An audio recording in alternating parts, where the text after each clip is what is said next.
Ladies and gentlemen, welcome back to Big Time Talkers. I'm Brock Orton. I'm Tommy Haley. And I'm Benjamin Duncan. Gentlemen, how you doing this week? Doing good, totally not been gambling. Tired. Sorry, We've totally not that's been very gambling. low hanging fruit. This has been very low hanging fruit this week. Yes, it is. Sir, that is super low hanging fruit on your part. I mean, come on, Disappointed in you.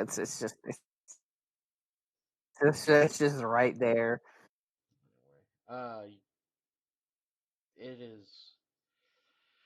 Let's just get into college basketball. Screw it. Our bracket got cooked game one. Well, Let it's me almost. It's almost let me like see we if I didn't can even pull this shit up. try. It's almost like we didn't even try on the bracket or something. Hey, We were my, just my like, bracket was messed up after game one, too.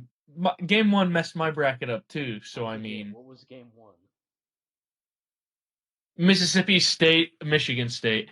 Oh, Mississippi State lost. yes. Oh well. We got cooked. Oh But no. not gonna lie, the basketball has been entertaining, except for this past weekend where every double-digit seed or Cinderella team decided to absolutely shit the bed this weekend. Except NC State, baby. Except NC State, but like NC State to the maintaining. Final Four. We got this. I like how the Cinderella this year is a team from the Power Five, by Exactly. the way. So. Or how the SEC basketball is what Being carried by Big Alabama. Ten is to football. What are you talking about? They had a team win a national championship this year.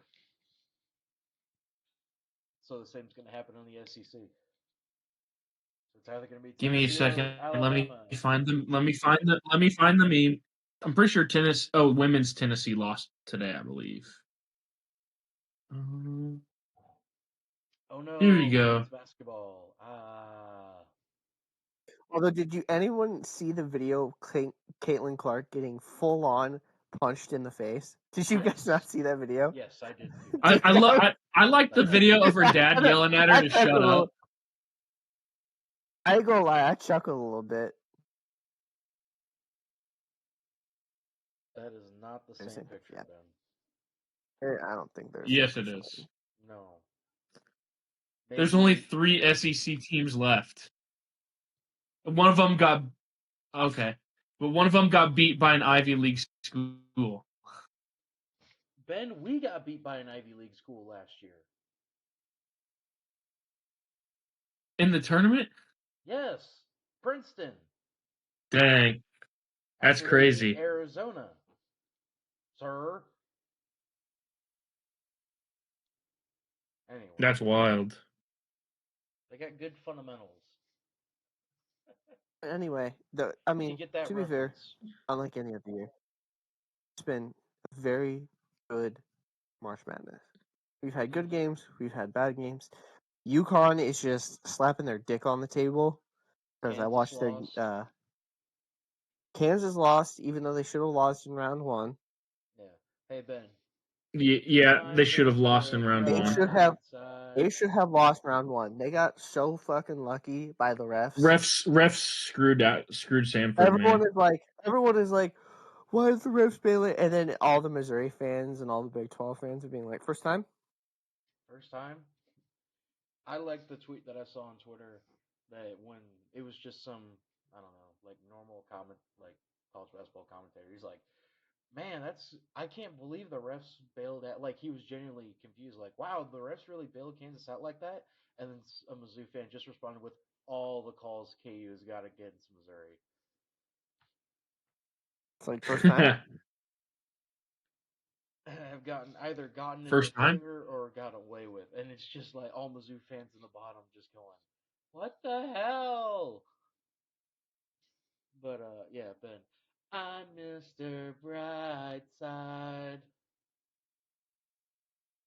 Go ahead. What they said. What they said. Just say it. Just say it. No, we're PG here, sir. FKU. Yay. But yeah, Gonzaga absolutely destroyed Kansas.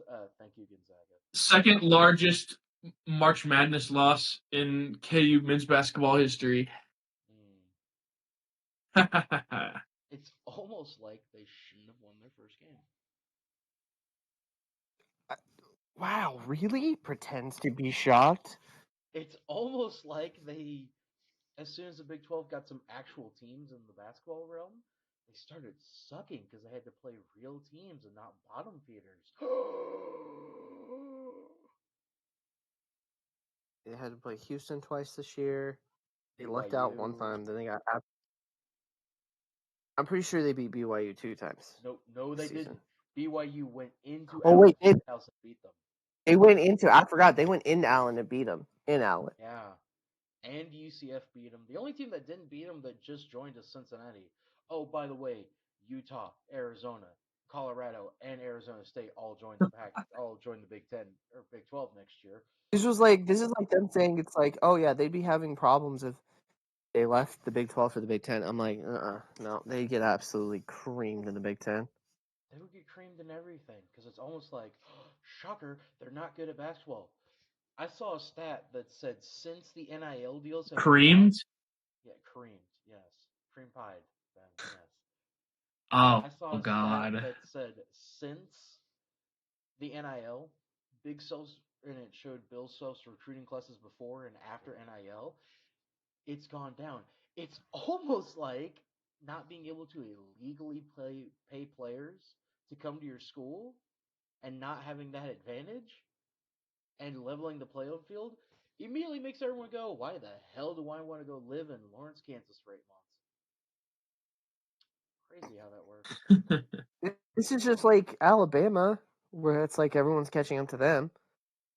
Who wants to live in Tuscaloosa?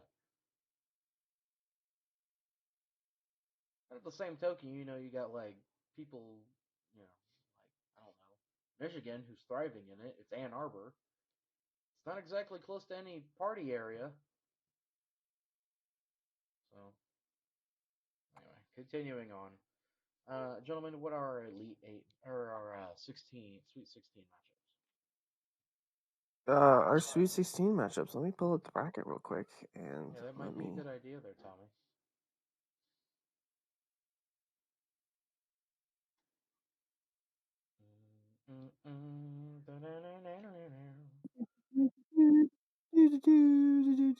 Oh no, I have so the Sweet 16 matchups. So the Sweet 16 matchups we have are UConn and San Diego State, and Illinois and Iowa State. Iowa State. We're not picking yet. Calm down.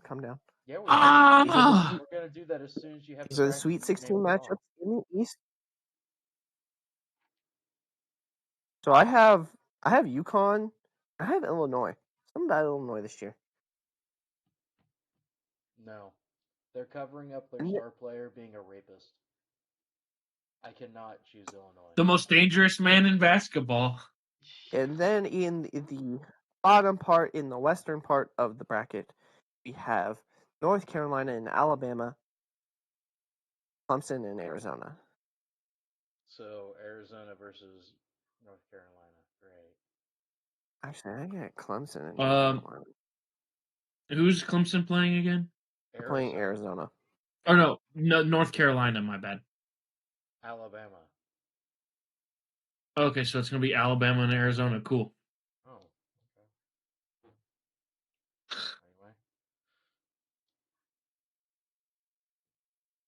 the next one, Tommy. All right, then we go to the right side. We go move down to the Midwest.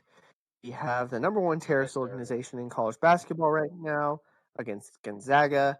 And then we have Creighton in Tennessee. Wait, who the hell is the number one terrorist organization? Purdue. Oh. Purdue. What the hell did I miss? Did you not watch the game against Purdue? Oh my god, it was so ridiculous. They couldn't even touch 7'4" fuck without drawing a foul. And he's fat. And I'm like Scott. Not a fan of Zach Edey. He's fat. He's fat. He's fat. So. Just a reminder, we were robbed of a peak matchup in the Sweet 16. You guys. Colorado versus NC State. Yeah. I saw that. Two absolute units going at each other. Yeah, that'd be crazy. Shaking the earth like Pangea, bro.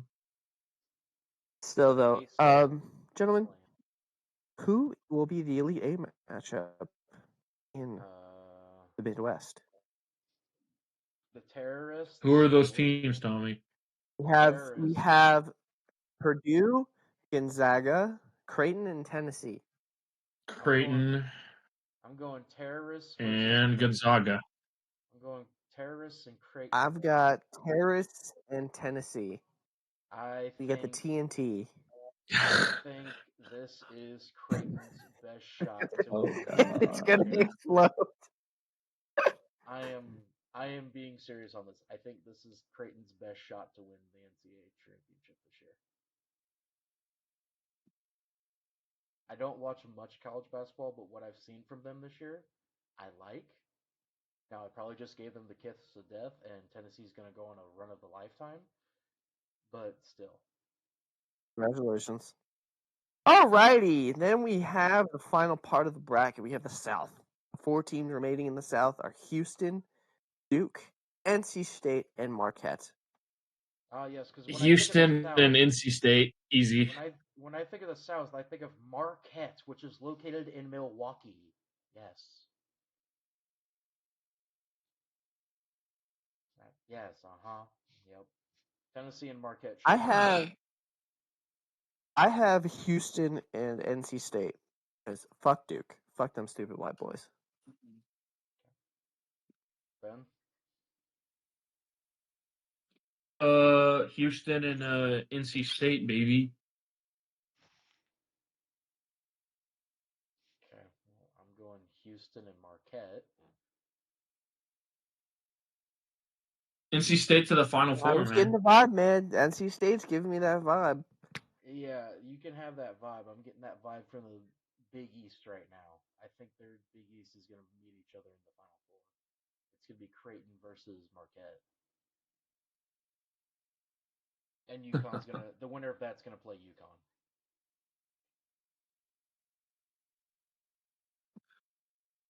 When's the UConn UMass basketball championship going to happen? I don't know if they played this year or not. I don't know. In basketball? I don't think so. Someone could look that up, and I'm sure they'll tell you. Anyway. It is now time, if someone would like to hit the buzzer, it is time for MIPs.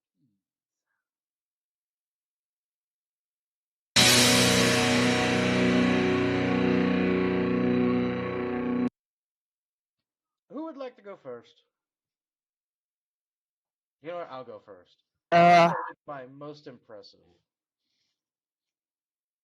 And my most impressive goes to the University of Penn State's wrestling team, as they had won the national championship the second day of the tournament. I was about to say, that was this Saturday, wasn't it? Yeah, their championship was Saturday. They won it on Friday. Yeah. Weren't there 2 kids from Mizzou that went to Staley? Keegan O'Toole went, and Rocky Elam was at the national championship as well. I know too, because they were talking about it on the news. Yes, Zach Elam and Rocky Elam. I wrestled against Zach and Rocky.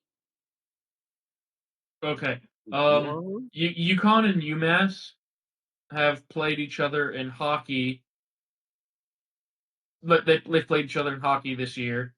They haven't played each other in basketball since 2005. Okay, well there you go. And yeah, football they play against each other every year basically. Well, yeah, But yeah, so my most impressive goes to Penn State for winning the wrestling championship the second day of the tournament. Oh, by the way, Brock, the largest victory in the UConn-UMass men's ice hockey rivalry was UMass winning 17-0 in hockey. Nice. I mean, then again, UMass very much has the lead on the series. They're very good in hockey.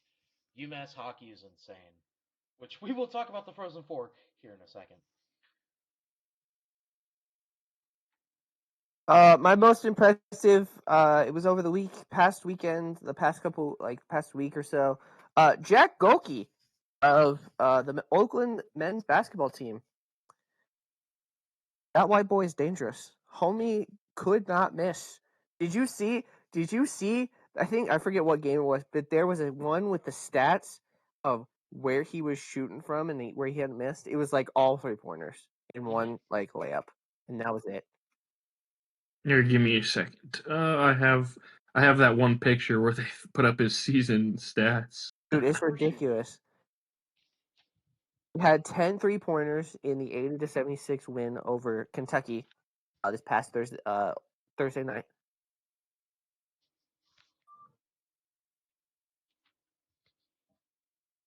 Yeah, he had 301 3-point field goal attempts, and he's only done it 7 times for 2 points. That was just in the regular season too. That was before the tournament that even was in their conference started. Tournament. That was in the conference tournament when they showed that. Bandits. All right, Ben, you're most impressive. Mine also goes to Jack Golke because dude's a baller, and then also just I hated how he said that he's not going to the NBA and everything, and I'm like in that interview and stuff after the game, and I'm like, bro, what are you talking about? You're gonna be drafted by the Miami Heat. Sproul already has you projected playing 15 to 18 minutes a game next year. I was gonna say, I was like, there's some tweet I saw that said, yeah, Spoelstra is creaming his pants right now. You a white boy that can shoot threes? You're going to Miami, bruh. But I just don't want him to be like Doug from St. Peter's, because after the season Doug had at St. Peter's, he transferred out of St. Peter's, and he's only averaged like 3 points a game. Well, Tommy, Golke is a 24-year-old grad student. Yeah, he's not. So why? He's not transferring, bud. All right, fair enough. All right, my most can have a good European basketball. Because he transferred, because he'd spent all 4 years at a D2 school, and then he transferred to Oakland this year. This is the most we have ever talked about. By the way. He's basically the Cody Schrader, but of men's basketball, if you will. Oh, God. Anyway, my most idiotic for comparisons goes to the NCAA for how they have the Frozen 4 / NCAA hockey championship set up, as you have one of the regions being played at Maryland Heights, there in Maryland Heights, Missouri, in a 2,000-seat hockey rink. No, it seats 2,000. Yeah, Maryland Heights. It's the Blues Practice Center, and they put the 4 schools they have going there. The average attendance between those 4 schools for the hockey games is 10,000. So they just can't get their head out of their ass and be like, all right, let's move to St. Louis. No, they have set that it was going to be played there. By the way, tickets are $2,000. Tickets are $2,000. Piece? A piece. Ooh. For the opening round of the hockey tournament for NCAA. For that one little region. So NCAA, you get my most idiotic for this week for that. First of all, you're making North Dakota fans travel to Maryland Heights. Great idea. It's so bad for them. I feel so bad for them. You get sent to St. Louis. Michigan State fans, whatever, you're close to Detroit anyway, so you're kind of used to it. But yeah, NCAA, my most idiotic. Mr. Haley. The NFL. Okay. For hip drop tackle. Today, as of today, they have banned the most basic of football moves in the hip drop tackle, where we're basically going to have yet another judgment call. They saw average points per game throughout the NFL was going down, and they're like, yeah, let's ban the hip drop tackle. Now we're going to have another ridiculous judgment call, and it's going to be a complete shit show. I feel I'm more pissed at the NFLPA for like not doing anything, but then again, it's the NFLPA, so. Yeah. Just saying with that, I mean, it's just going to show you who knows how to actually tackle people now and who doesn't.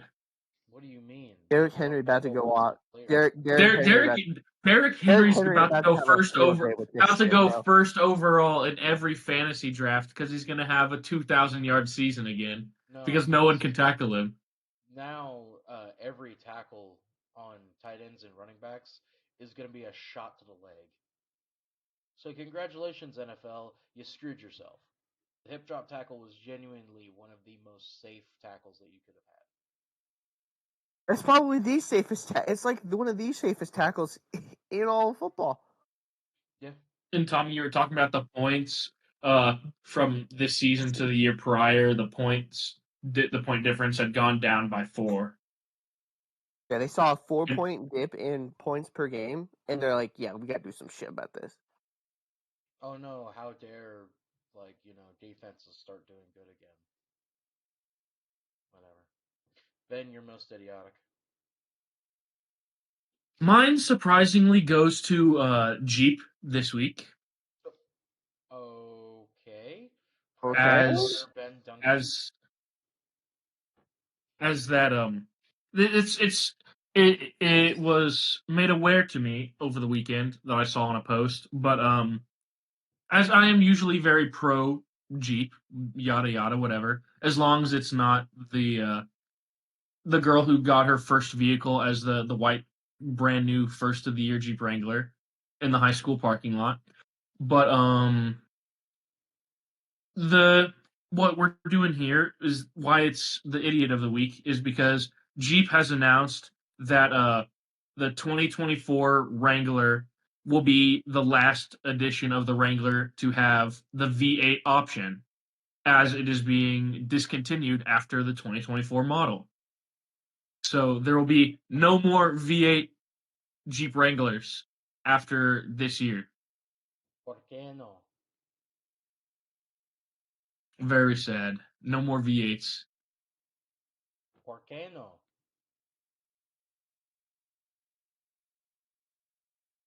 You don't know what that means, do you, Ben? ¿Por qué means what, right? Yeah, it's why. But why? But why? I don't know. Why would they be just continuing the V8 model? I think it's probably something to do with trying to make electric vehicles and stuff. I don't know. Go again with the electric vehicles. I'm guessing. You totally mine lithium to make batteries, because those are good for the environment.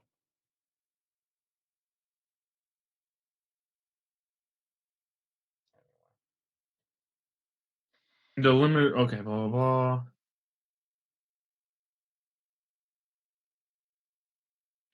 Okay, yeah.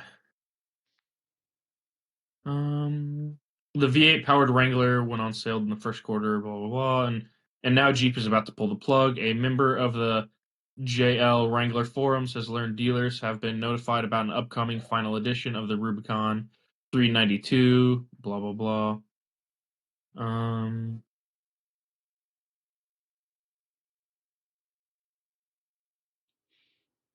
So it just seems like a judgment. Yeah.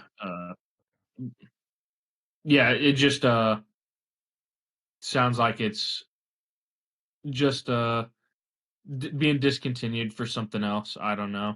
Who knows? It might be for the like trying to do electric stuff. Who knows?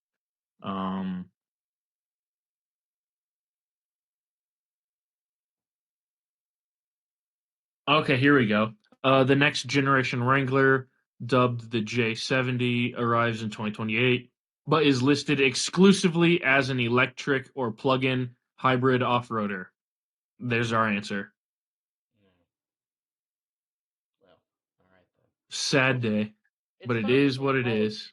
It's time for your college baseball update for the week. And gentlemen, woo boy, have we had some movement in the top 25.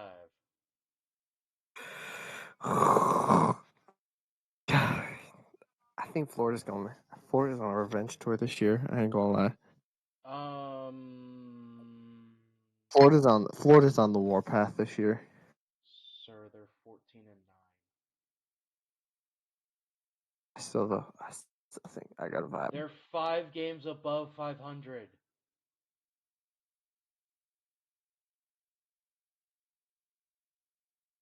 That's not the warpath. That's them getting whatever.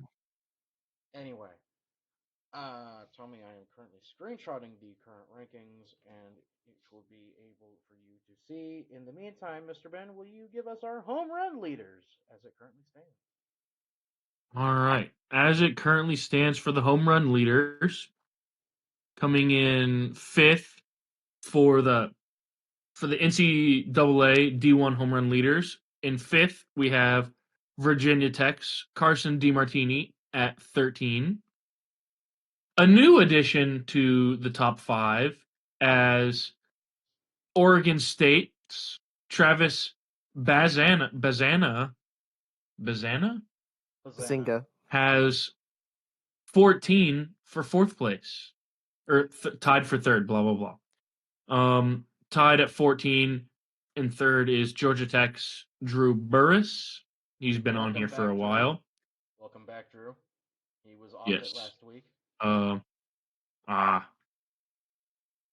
And as always, Campbell Camels Grant Kipp at 15.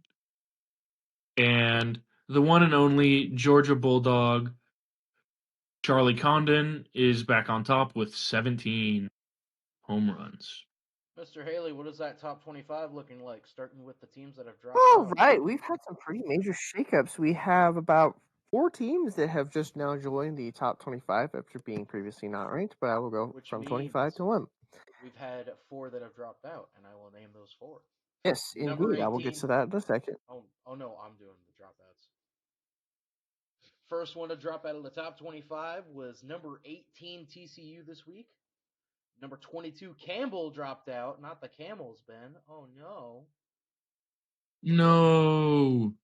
Number 23 Auburn, and finally the one that I saw coming from a while ago, UC Santa Barbara has finally dropped out. Their resume was not that impressive, and they dropped a few games in their conference this week. So it was time for them to finally go, as we have some way more impressive teams with resumes that have entered the top 25. Alrighty, let's go ahead and go through the top 25. At number 25, we have Oklahoma, previously ranked number 17. Kentucky, not being ranked last week, are in the rankings at number 24. K-State not being ranked previously. You got to say their records too, because Oklahoma is 14-9. Kentucky is 20-4. Again, K-State not being. Hang on. Kentucky is 20-4. By the way, they dropped a game to Missouri in their series against Mizzou. So had they not lost that one game to Missouri, which was a fluke and Missouri should not have won, Kentucky is 21-3 right now. 21-3. They're 20-4 right now. That's what it says. K-State is 17-6. They are ranked 23rd after being previously not in the rankings. NC State also joined in the rankings at number 20 at the 22 spot, being 15-7. Mississippi State is 17. Mississippi State is ranked number 21 at 17-8. UC Irvine jumped a couple of spots. They were previously ranked 24th. They are now ranked 20th at 17-3. Coastal Carolina dropped 6 spots to number 19. They were previously ranked 13th at 18-6. South Carolina, the team that was previously not ranked last week, made the highest jump of the non-ranked. They're at 19-5 and they're ranked 18th. Florida State is 19-3 after being previously ranked 12th. They're now ranked 17th, so they've dropped a couple of games and have fallen. They pretty, got pretty swept fall. by Clemson. Pretty far. They got swept by Clemson this week. Not surprised. Alabama, previously ranked number 11, are now ranked 16th and are now 18-6 on the season. That's who beat South Carolina. East Carolina at 16-6 have dropped to the 15th spot after being ranked 10th last week. North Carolina. Hang on. East Carolina dropped some games to FAU this week, so that caused them to fall. Where was I at? North Carolina. Yes, North Carolina with I think one of the bigger jumps this week, jumping 6 spots to number 14 as they were previously ranked 20th at 21-4. Virginia Tech falling 6 spot, or jumping another 6 spots, jumping 1 spot ahead of North Carolina at 13. They were previously ranked 19th and are now 18-4 on the season. Wake Forest jumped 4 spots from 16-12, and they are now 16-7 on the season. Here comes their rally, by the way. Duke fell 2 spots to number 11. They were previously ranked 9th, and they are at 17-7 on the season. Dallas Baptist University is now in the number 10 spot after being previously ranked 15th. They defeated Oklahoma. They defeated Oklahoma and shut them out in Norman this past week. It is well deserved for the Huskies to make that jump. They're looking pretty good as a contender right now for the NCAA tournament.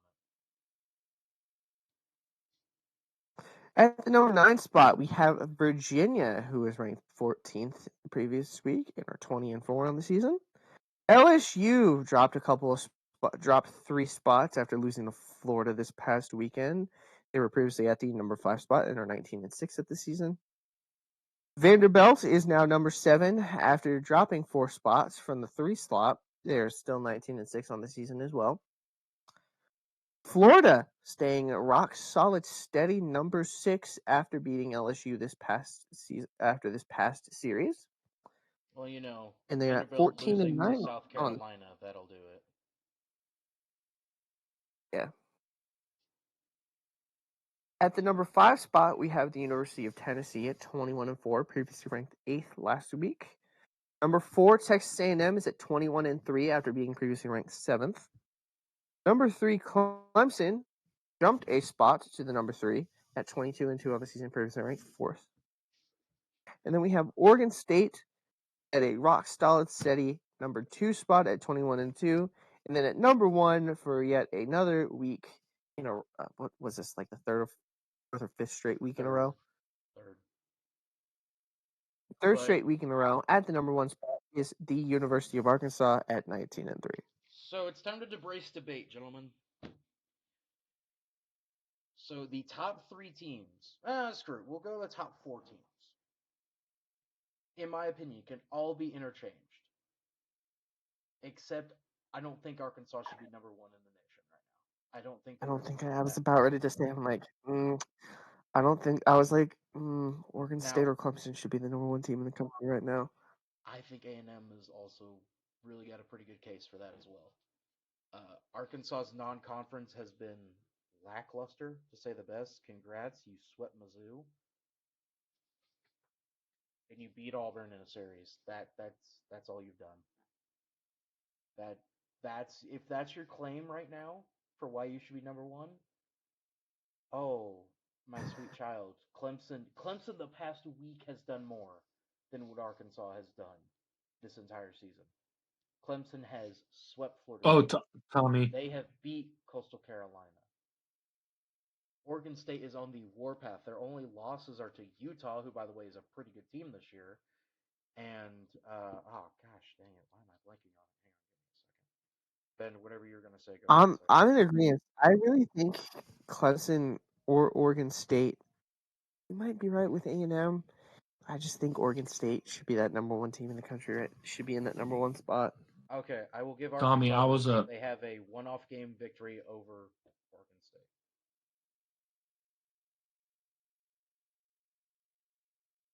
But Tommy, I was reading into it because over your MIP stuff was the hip drop tackle, whatever. Yeah, it's stupid. And the NFLPA objected against it for them not to ban it, and the owners were the ones that got it banned. Oh, so the owners are the ones that got it banned. Yet when the players are like, "Yeah, let's do all grass fields instead of turf," they go whispered in the night. Yeah, the owners voted to ban it, and the NFLPA objected against it, and they still got screwed over. So, according to Adam Schefter, so.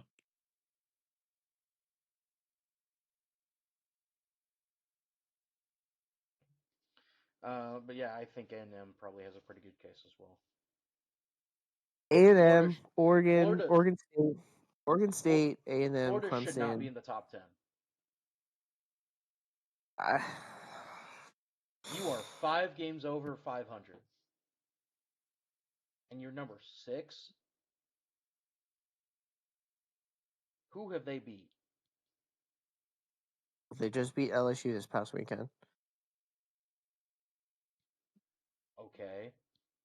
But beyond that, before that, who have they beat? I don't know. I feel like Virginia should be a slightly bit higher. Like, I'm pulling up their schedule here. Give me a second. And we'll go through. I feel like Virginia, you could switch out Virginia and Florida. You could put Virginia in the 6th spot and then Florida in the 9. Well, hang on. I'm pulling up the Florida schedule right now. Florida this year, they are 4-2 in the SEC. They have a loss to St. John's. They lost to St. John's. Their other wins are against North Florida, Columbia. They lost to Stetson. They beat Bethune-Cookman. They lost to UCF. They lost to St. Mary's. They've lost twice to Florida State. They've lost to Jacksonville. They've lost to Texas A&M. There is nothing on here to me that says, yes, we belong in the top 25. We belong in the top 10. Their wins, yes, you have 2 wins over LSU. You have 2 over A&M, even though one of the A&M ones was a very questionable win. They lost to Miami too. Like, your wins aren't that impressive. Your losses are straight up embarrassing at times. You lost 9-5 to St. John's. You lost 7-4 to Stetson. You lost 10-6 to Miami, 9-6 to UCF, 9-7 to St. Mary's, 10-6, 7-6 to Jacksonville, which you are the SEC. You're supposed to beat teams like Jacksonville if you're a top 25 program. Am I wrong? You're supposed to beat Stetson. You're supposed to beat those schools if you are supposedly one of the best teams in the SEC. No, they're not on the warm path. They're limping along on the fact that they went and riding the coattails off the fact that they went and played in the national championship in Omaha last year and got in a boat race against LSU and lost that boat race.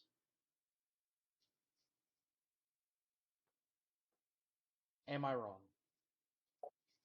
No, you're not wrong. Tell me when I'm telling lies.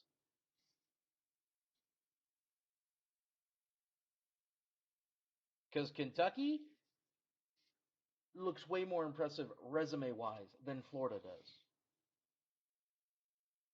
Here's Kentucky's loss. I'll just go over Kentucky's losses. You tell me which one's more impressive of the losses. Washington State in a neutral site.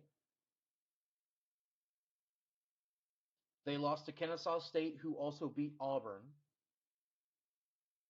And that's it. Oh, and a loss to Missouri in a game they shouldn't have lost. Those are their losses right now.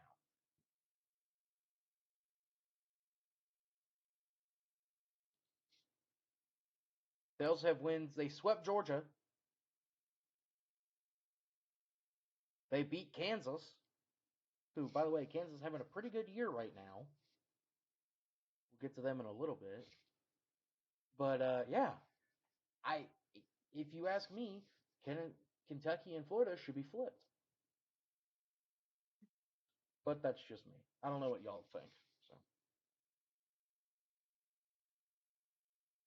Or sit on your phones and ignore me, because that's all that y'all want to do on this podcast when you're not talking. Well, I mean, sorry. I was just looking. I was just still reading up on the ePay stuff, which is just still wild. Yeah, whatever. College baseball, indeed. College baseball. I don't know. It's just going to be very interesting to see what happens. You guys know more about this stuff than I do, anyways. I just feel like, I don't know. The SEC is just going to eat itself alive again. It's going to.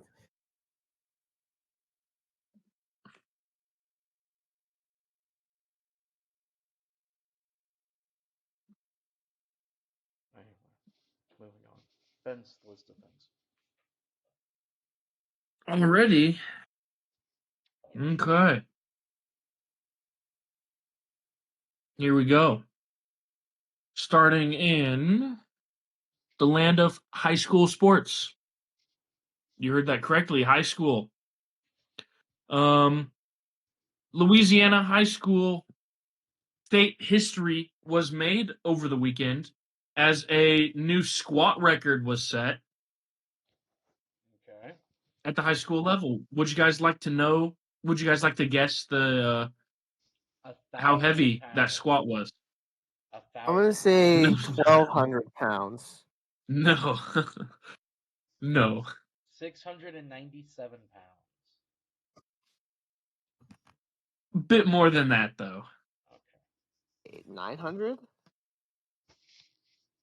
It was 845-pound squat.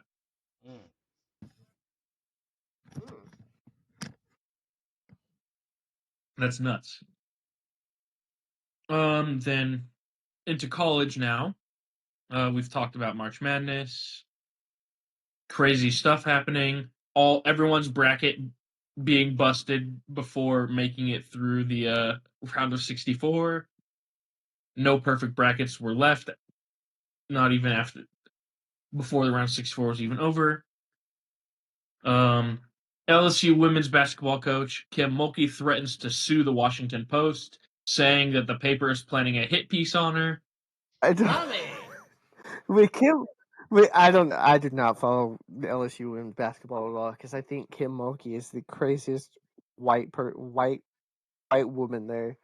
Plus, no one knows where she was on January 6th either. So just throw that out there. Jesus Christ. No, but apparently her star basketball players are over here just punching people in the face on Middle Tennessee State. Giving them, as a reference for Tommy, some bull hammers. I don't know. Look, like Wade Barrett would have done back. I know about as much as Kim Mulkey as the other person. Not a lot. I know that LSU's women's team plays dirty. I don't watch women's college basketball, so I can't give you an answer there. I don't either. Middle Tennessee was giving LSU a fit going into halftime, bro. And then no, not gonna I lie. didn't watch. And then I did LSU not. I have not watched punching. They came out swinging in the second half. Actual swinging of women's college basketball tournament. The only time I've seen the women's college basketball tournament was Caitlin Clark getting punched in the face, and then that girl from Iowa State scoring 40 points and 20 rebounds. That's it. Yeah. I'm not going to say the joke because that joke's already been said I don't know how many fucking times. She but then yeah. fell on the floor, and I think a crack happened in the court.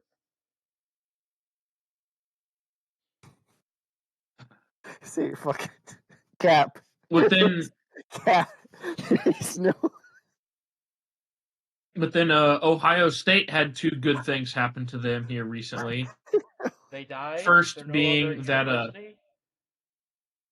their women's hockey team. New, oh. So the women's hockey team won their new athletic director. For real.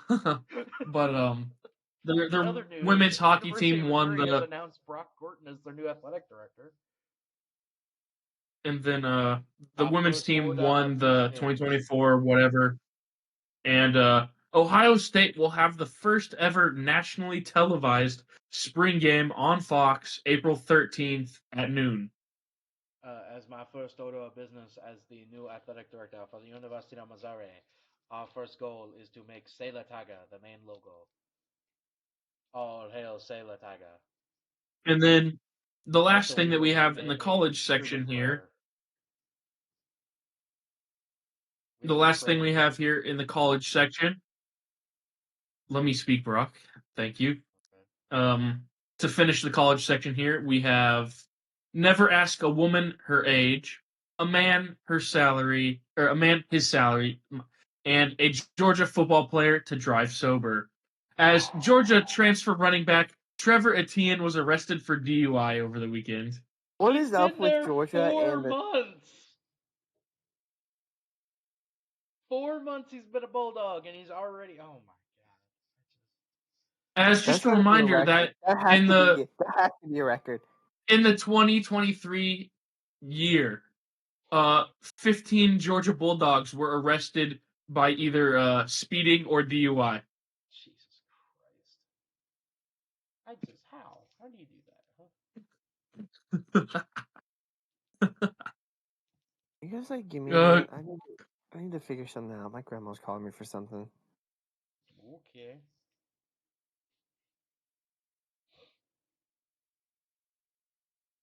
Continue. As we saw Tommy's crack right there. Well, we have one thing in the NBA section, one thing in the NBA section this week, as that a Timberwolves analyst was fired and charged for allegedly stealing strategic NBA information over the weekend.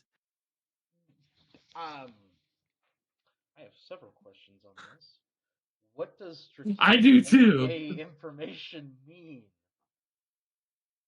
With him being a Timberwolves analyst, I don't know if that means just him stealing the coach's playbook type situation, or stealing plays, or something else. Does he know what the NBA is gonna do expansion-wise now? Is this what we're talking about? He's sitting here I know where they're expanding to. I don't know, man. I don't know. To Vegas and Seattle. Please bring back Seattle. Yeah, but if the NBA is expanding, it's Vegas and Seattle. I don't know why people here in Kansas City are let's go to Kansas City. No, it's not. We are so low on that list, sir. It's not like the NHL. Where Kansas City is number 2. It's number 1 is for whatever reason Atlanta, and then number 2 is Kansas City. It's okay. But Atlanta does not need another. I kind of want to save the rest of my stuff for when Tommy gets back, because I feel like you'll find it interesting. He's probably going to be a while, so keep going. Who knows? Well, the UFL opening weekend is this weekend. You're damn right it is, and we're going to have picks on those games later on the show. In which the Battlehawks still continue to have the best jerseys in the league. Easily. I can't say easily because Houston's I love Houston's. It's a guilty pleasure. Not a fan of Houston's, to be honest. I love them.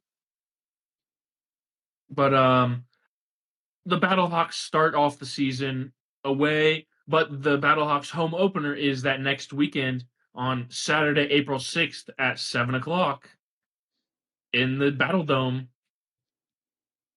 with hopefully new turf or field, right? I haven't seen any reports on that yet. But then, well, we need to. Are we doing anything with that or no? But not that one. I don't think so. I think their first Sunday game we are. No, positive. Don't quote me. But then, St. Louis has also been selected to host the 2024 UFL Championship game. I wonder why. Please. The Battlehawks must win so I can see Catherine Webb in the championship game once again. For the second time in her life.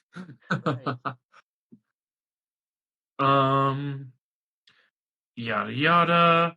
The NFL section now. The Lions' proposal to add a third replay challenge after one successful challenge, as opposed to previously having there being only two, has been approved, along with the banning of the hip drop tackle, but that wasn't because of the Lions. Imagine if that was the reason. The Lions are the reason it got banned. Hello, Rocket. But then the Chiefs traded L'Jarius Sneed because they couldn't pay him to the Titans for a 2025 third round pick and a 2024 seventh round pick. And then we have a Twitter post that was making the rounds because it was just so wild and probably isn't true, from the NFC North News Twitter account. It was already debunked. Yeah, it was already debunked, but it was just the wildness of it was what drew my attention, being that they said Lions Ford Field will remain closed until the end of the month following a partially eaten corpse being found in the facility's water filtration system Friday night. Yeah. If that was real, I wouldn't put that past Detroit, but then again, that is very on brand for the city of Detroit. Super on brand. It's scary how on brand that is for the city. Yeah. All right, gentlemen, what have I missed? Detroit leaving half bodies in water filtration. Huh? Well, here, Tommy, what you missed was that the Timberwolves, a Timberwolves analyst was fired over the weekend and charged for allegedly stealing strategic NBA information. Oh, so we have Spygate in the NBA now? Yeah! And then the Chiefs trading L'Jarius Sneed. To the Titans. Of all teams, they could have traded him to the Titans.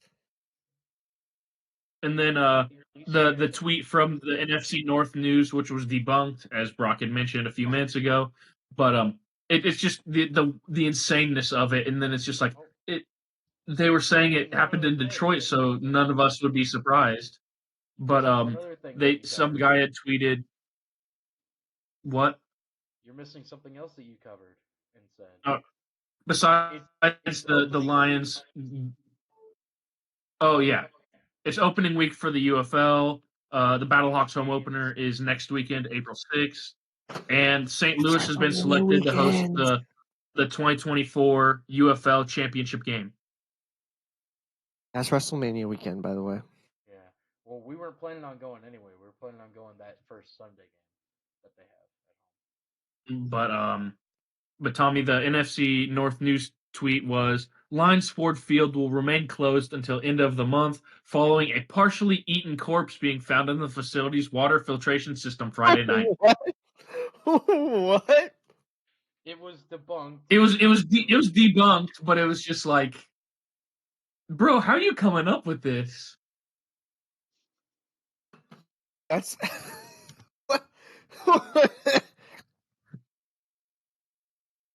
But then into the baseball section now, MLB, if you will. Yeah. the Mets agreed to a 1-year, $12 million deal with Scott Boras player JD Martinez.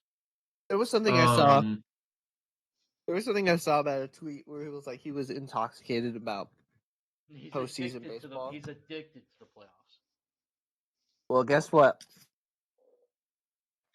This is the journey to sobriety for JD Martinez. Yep, it's rehab, brother. Have fun. Oh, Rocket must be causing issues again.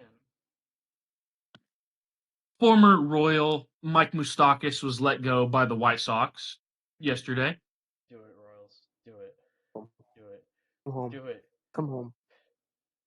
Sign him. Former Royal Danny Duffy was informed by the Rangers he will not make the opening day roster. Do it, Royals. Do it. Send them both down to Omaha. Just let them play in Omaha till we get some good young players. I don't care. Let them play in Omaha. When we go to Omaha, we can watch them. Rockets! Yeah!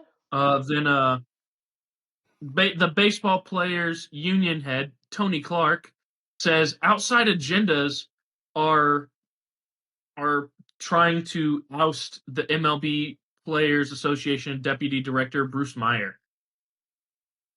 Okay. Yeah, the MLBPA right now is in shambles. It's all over the board. Got just it. TLDR that's version. Fantastic.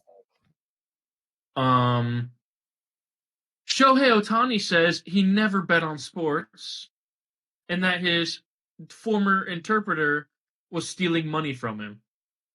Tommy, take it away. The floor is yours. So basically, it came out during the Korean series that lifelong friend Ippei, I forget his last name. Let me pull up the was his last MLB name. shit.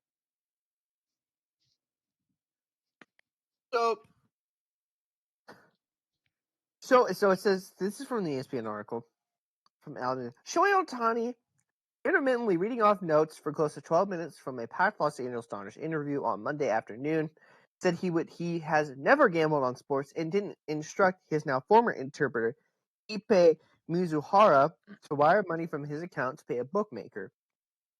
Mizuhara, quote, has been stealing money from us and has told lies, end quote. Ohtani said while speaking to his new interpreter, Bill Irenton, formerly the Dodgers manager of performance operations. On a personal note, Ohtani said, I am very sad and shocked that someone who I've trusted has done this. Ohtani, speaking to more than 70-plus media members, had notes prepared in Japanese within a black folder that was open in front of him, read from it only occasionally. He did not take any follow-up questions. Cameras were not allowed, but Ohtani's comments aired on MLB Network and the Dodgers' flagship station, Sportsnet LA. Several key members of the Dodgers, including CEO Stan Katzen, Chief Marketing Officer Lon Rodson, President of Baseball Operations Andrew Friedman, General Manager Brandon Gomes, Dave Roberts, and Joe Kelly. Yeah, Joe Kelly! Yeah! like Joe Kelly of all Joe Kelly was probably like, I gotta see this shit. We're all in Joe Kelly's probably sitting there like, wait, you've only spent $50 million on gambling? Bro, I have no life savings. He said I this. gamble everything. So he said, I've never bet on baseball or any other sport, or I never have asked somebody to do that on my behalf. Ohtani said to his new interpreter. Because tennis isn't a sport. I have never went through a bookmaker to bet on sports. Up until a couple of days ago, I did not know this was happening. Brother, you were watching the March Madness games, Shohei, in person. Some of the faces you made that cameras caught you making, that's the face of someone who has money on that game. I ain't gonna lie. Just saying. This whole debacle, when it first came out, of Ippei was stealing $4.5 million from it, and there's 2 wire transfers that had Shohei Ohtani's in it. Like, there's a federal investigation still ongoing. There's an MLB investigation ongoing. I know Shohei has tried to clear himself of any wrongdoing, but there's just something hella fishy about this.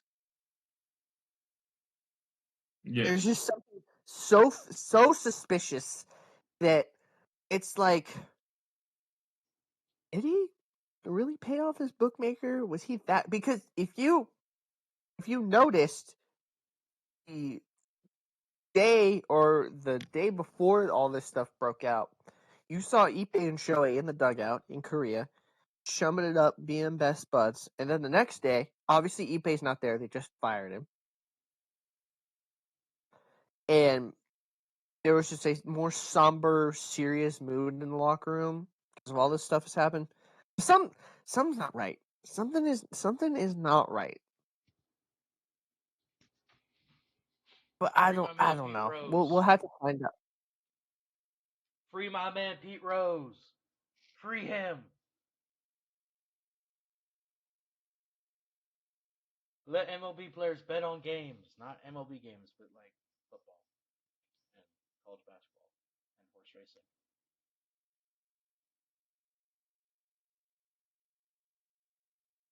But anyway, I just find all this so suspicious.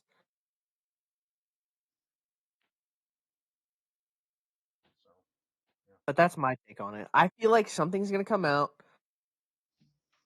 with something about Shohei where they might suspend him. I feel like they might give him a slight slap on the wrist. But that's it. They won't outright ban him because if they give him a slap on the wrist or something like that, they can't. I don't know. There's some suspicious shit still going on about this. There's just something doesn't add up. Anyway, continue, Mr. Duncan. As Tony Soprano's live reaction right there in the chat, staring at you. And then, finally, where'd it go? Need to save this photo. Rocket, what are you doing, bro? Sorry. He's being a cat. Save image to downloads. Thank you. We have the announcement of the Royals. Did you just save the Tony Soprano image? I just did now, yeah. But we finally have the Royals Star Wars bobblehead for this year. Ooh, post it. In which I will 100% be going to this game because it's on a Saturday. I was gonna say we could. Oh my holy god! Holy crap! Yes, all the yes. Oh yes, I am. Oh yes. yeah! Yes.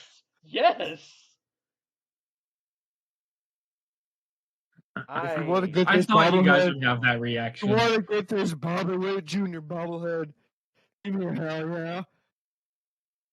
Jesus Christ! Yeah. Yeah. Give me a yeah! Come on, give it to me, guys. Ben, do you want to do like the 20-hour marathon of all 9 or 6? Sorry. You want to do a marathon of all 6?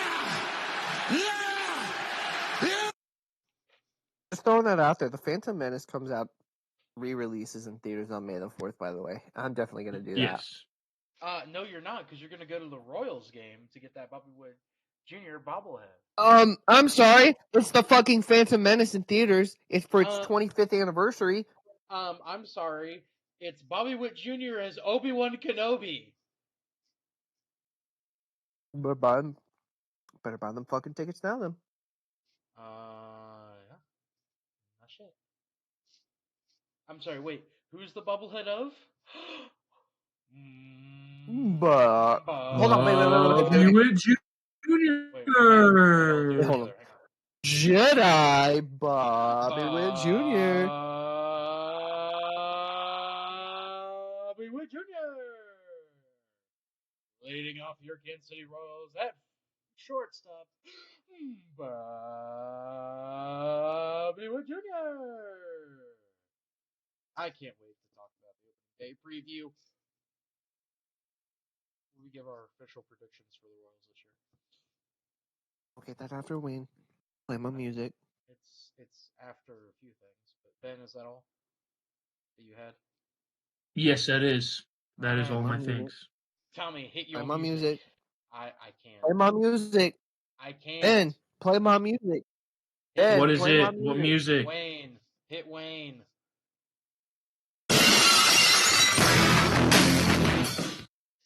I have breaking news. The fucking Slammy Awards are back. The Slammies are so back. The weekend of WrestleMania, the Slammy Awards are finally back in the year of our Lord 2024. Explain to those at home that may not know what the hell the Slammy Awards are. Like Mr. Ben. So the Slammy Awards are basically the WWE's version of the Grammys, the Oscars, this kind of like the Oscars awards, and all that. The NFL awards, MLB awards, NHL awards. It's basically their own award ceremony. And they haven't done it in a long time. Forever. It's been a long, long time since they've done it.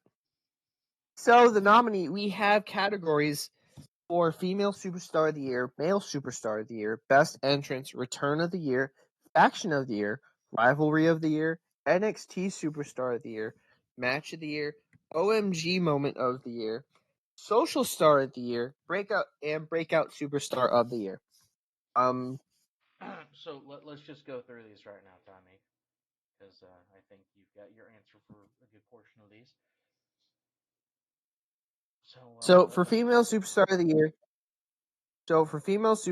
the Year, we have Rhea Ripley, Bianca Belair, Bayley, Io Sky, and Becky Lynch. I am gonna go with Rhea Ripley. And speaking of Rhea Ripley, I'm gonna go on a side note here. Obviously, Tommy. Okay. I'm gonna go on a side tangent here for a second. Ben, you're gonna want to know this side tangent real quick. So let me pull up Twitter real quick. Let me get the VX Twitter link real quick. So Rhea Ripley this past weekend in a house show.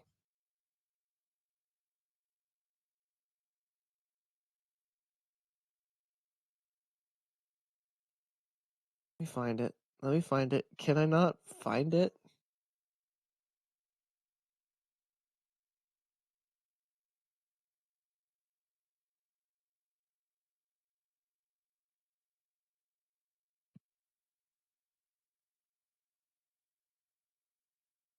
Oh yeah, here it is.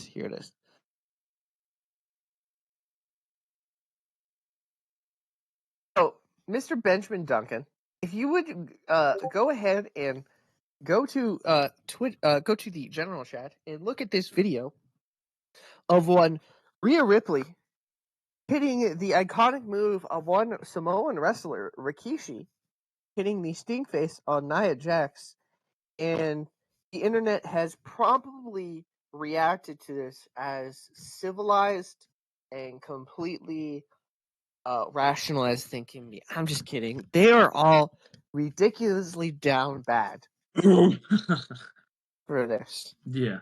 I have gone through some of the comments on all these videos, and they are as bad as people think they are. They are very, very, very down bad. Let's put it that way. Of course, yeah. I am a Chad. I have not gone into the temptations of this video. I have seen this video, but I'm not getting to the point of being like, God, I wish this was me. Nia Jax is one lucky gal. But Buddy Matthews, Rhea Ripley's husband or boyfriend, I don't think they're officially married yet, but Buddy was like, yeah, Buddy get the best response of all of this, basically being like, yeah, I experience this shit on a daily basis. So homie has one life. But anyway, let's get back to Slammy Awards. Brock, you can come back now.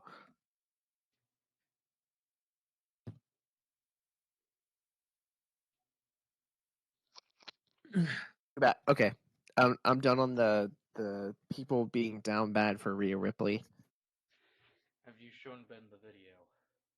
Yeah, it's posted in general, by the way. Oh, of course it is. Ben, your reaction to that video? I can see probably what Tommy was doing on the timeline from that video being put on Twitter. Nope. I bit the bullet for both of you and looked at most of the comments because there was like 5 different angles. I shit you not. There was 5 different angles of this video, and it was all the same thing.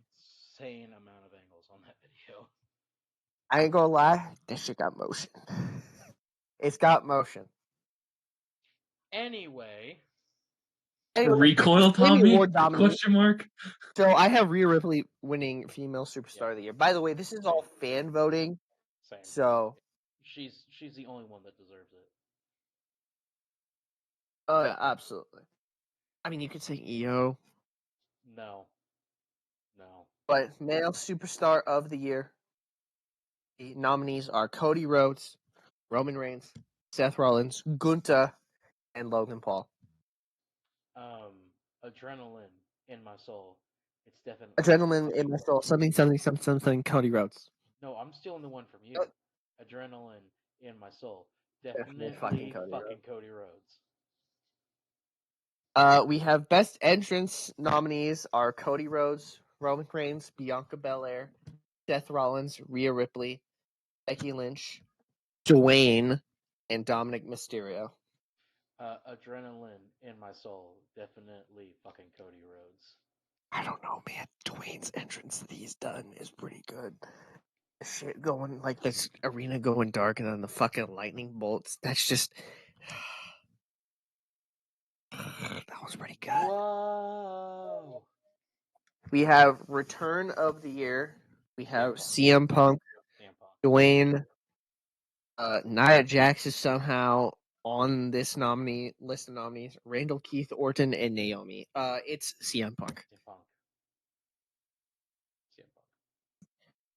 Faction of the Year, we have the Judgment Day, Alpha Academy, Imperium, the Bloodline, and Damage Control.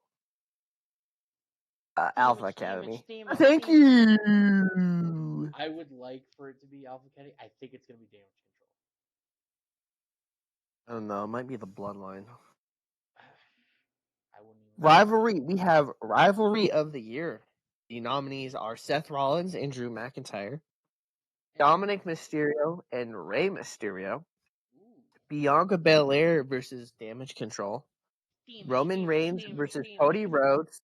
Oh, there you go. And then we have, I forgot this is one, R-Truth and the Judgment Day. Cody and Roman.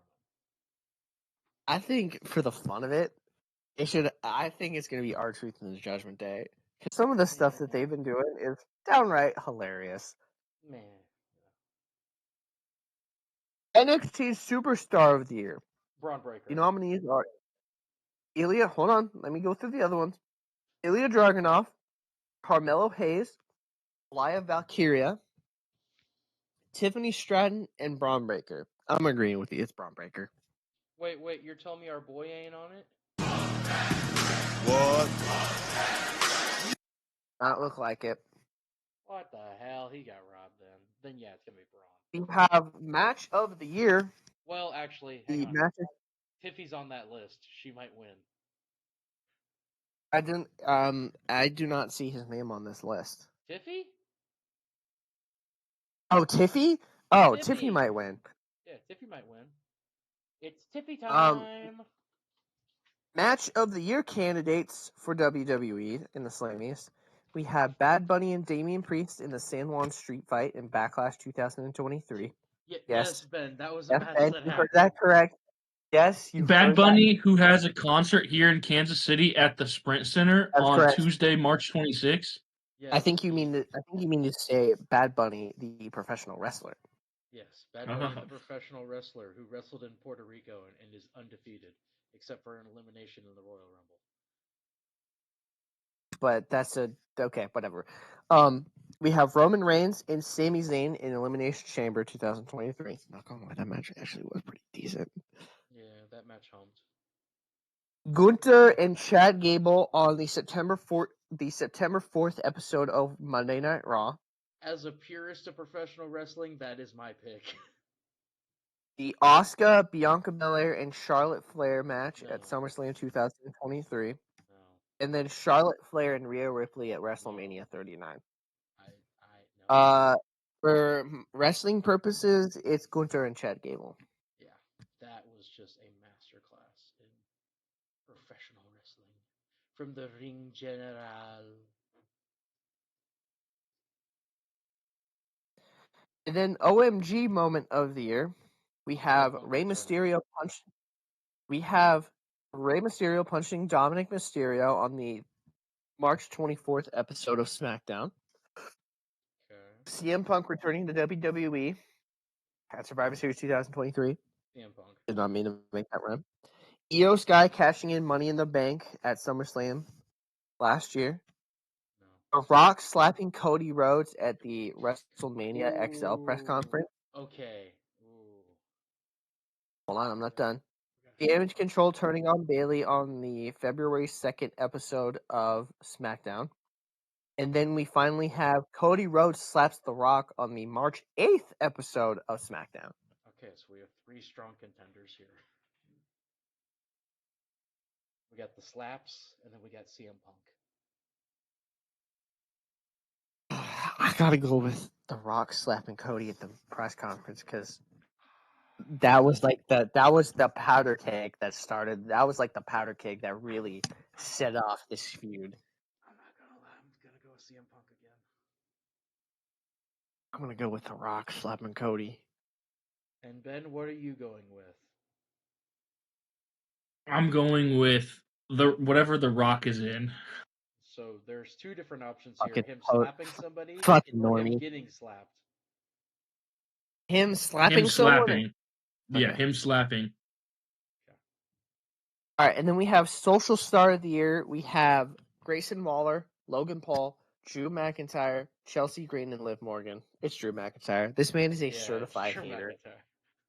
This man pulled up to the bakery that Punk referenced in the All Out scrum, in that presser scrum. Mm-hmm. And he was like, "And they're closed on Monday and Tuesday. Don't know why they not be wanting to do business." I don't know. It's amazing how much. I mean, he's rivaling Kenta on hating CM Punk. It's kind of damn near impressive. It's damn near impressive. But is it pulling up to somebody's house and beating them in front of their wife hater level? Yeah, exactly. Like LA and then we have breakout superstar of the year, Jey Uso, Tiffany Stratton, Pretty Deadly, Dragon Lee, and everybody's favorite, L.A. Knight. Yeah. This is my vote. Whoa. It's Jay. It's main event Jey Uso. I think it's LA, man. I think it's LA. Speaking of LA Knight. Speaking of people pulling up to other people's houses and beating them in front of their wives and children. Speaking of LA Knight carrying the torch of Samoa Joe's legacy and pulling up to AJ Styles' house and saying, he pulled a Triple H on Randy Orton. Oh, he straight up he did both. He did both. He said hi to Wendy and then he straight up beat his ass in his house. Beat a man's ass in his house in front of his wife and kids, and the cops had to arrest him. I'm surprised that LA Knight didn't pull up in the Slim Jim car.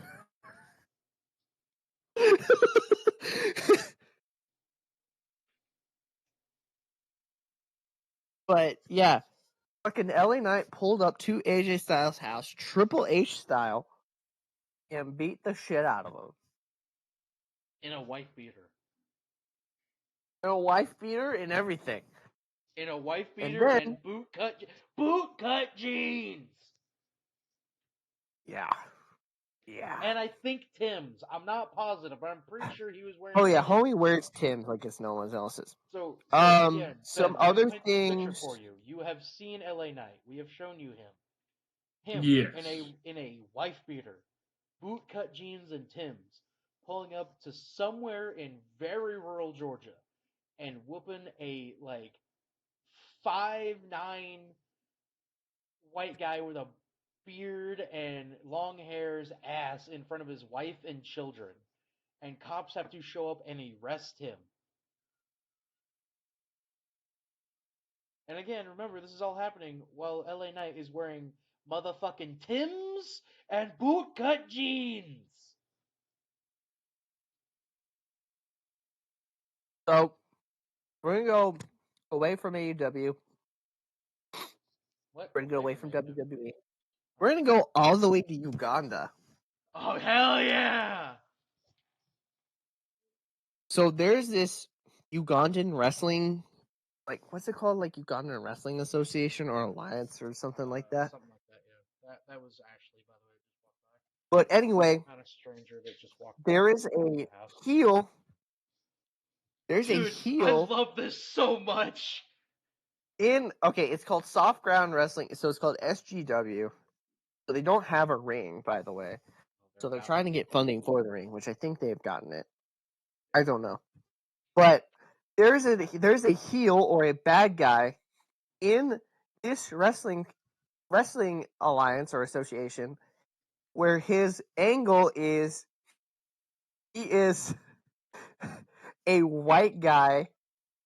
He's basically a British colonizer and he's white. Like, he's just a British colonizer. And he's like, yeah, we were done with your... You gotta send Ben the video. So... Or play it or something. Yeah. I don't know how. You gotta do something. You gotta be justice. Give me a minute. I'm gonna send it to Ben. So, Ben, this guy's name is Mr. White. He is a British man. Hey, Mr. White. Mr. White, he is a British man in Uganda. British man in Uganda. And I mean very British. Very British. Like, so Mr. White. British. Not that, no. Like, oh my god, so... Lord White sucks, thinking he owns the rights of wrestling in Uganda. You gotta watch the video, listen to what he says. Let's see what this video says.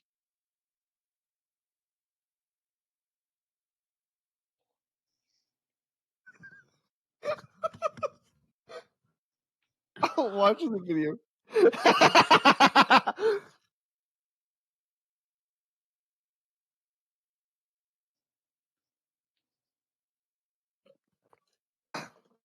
I ain't gonna lie.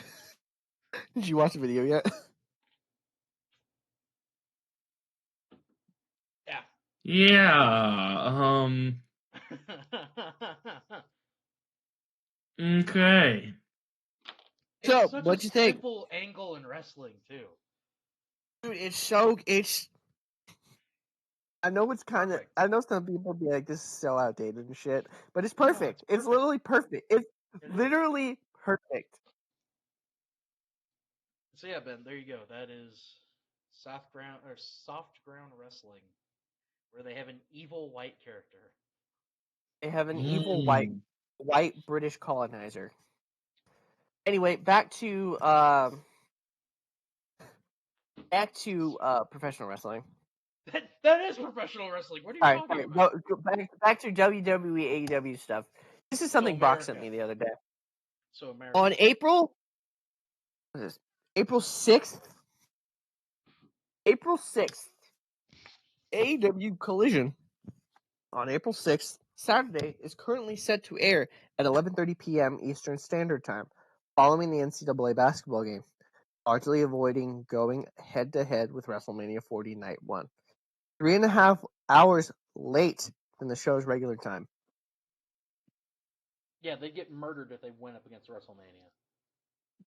Fucking WrestleMania. Yeah. Let me ask you something. See, another thing. Hang on, Ben. Let me ask you a question.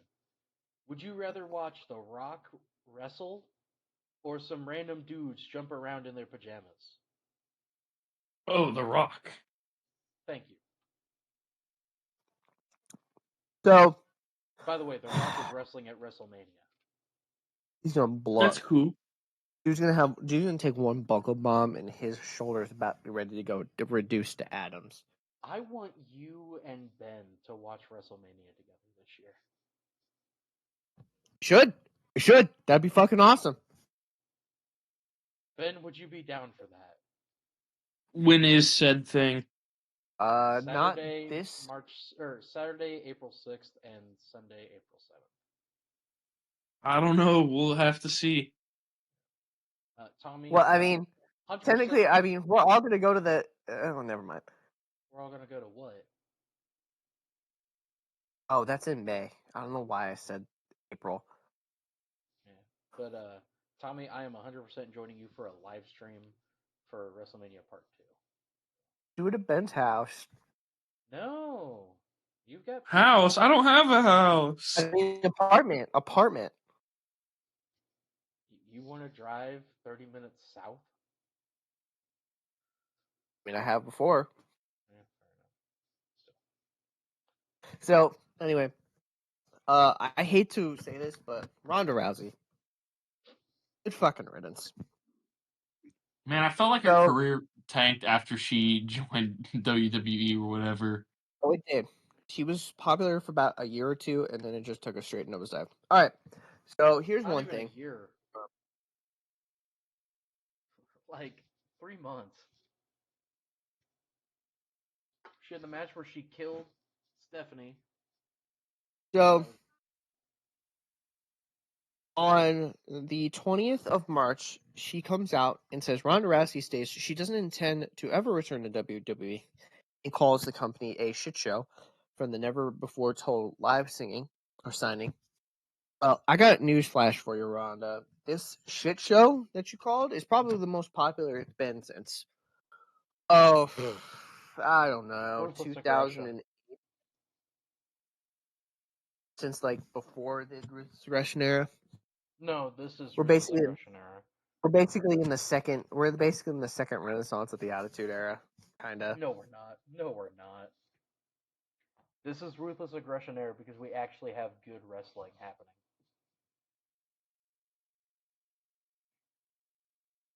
So, and then we have two more things from Ronda. Especially, I hate to say this, but it's still wrestling stuff.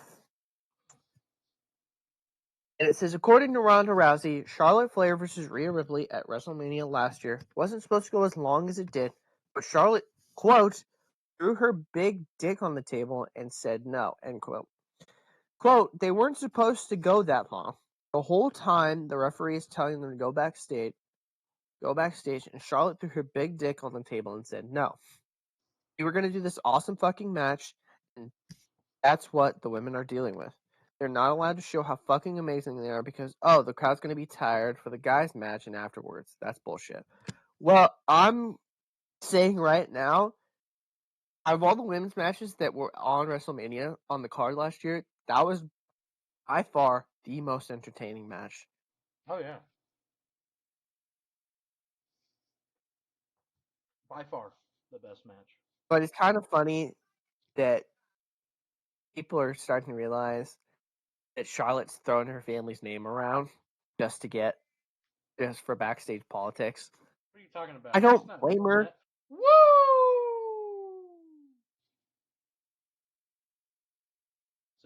So anyway. And then in another one, and then the last one, Ronda Rousey revealed that she had a long sit down with Triple H and said, I can't be associated with mediocrity. Bitch, what? Okay. You can't be associated. But that's pretty much it. Raw is happening right now as we speak.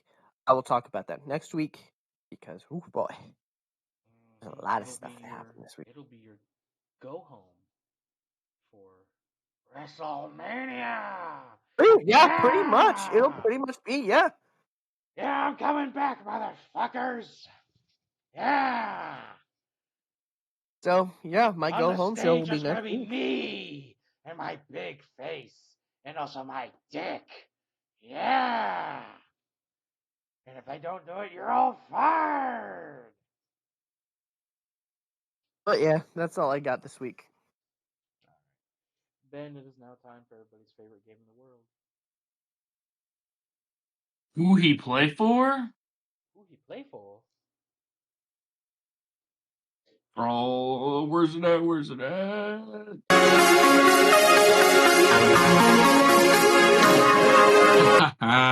We played at the exact same time. Yeah. Yes, you did. Yeah.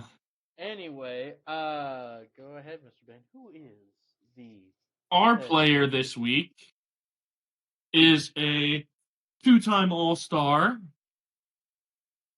has been in the league since 2010-2011 season. Okay. And he has been on three teams. Okay. And he is a two-time Vienza Trophy winner. Okay, we're talking hockey. Oh, yes, we are. We're talking hockey this week. As soon as you said the Vezina, I'm like, oh, this is a goaltender. It is, indeed. All right. Okay, Tommy, sit down. I got this. So. Hang on. How many time All-Star? I'm going to try to guess who this is. Two-time All-Star and two-time Vezina winner. I would guess that yours is, the one we're trying to guess is John Gibson. No. Still in the league. Still in the league, and he won his All-Stars and Vezina awards in 2012-13 season and 2016-17 season with the same team. Debuted in 2010. Could this be yes. one Sir Jonathan Quick? No. He would fit the three-team criteria too. Damn, I'm trying to think. Our player this week is Sergei Bobrovsky. Oh, Columbus, Florida, and son of a bitch. You need the team he started with in 2010. I know that's the one I'm struggling with. God damn it, he's a Blue Jacket. He's a Panther now. Who the fuck did the Blue Jackets get him from? Because they got him in a trade. They traded someone.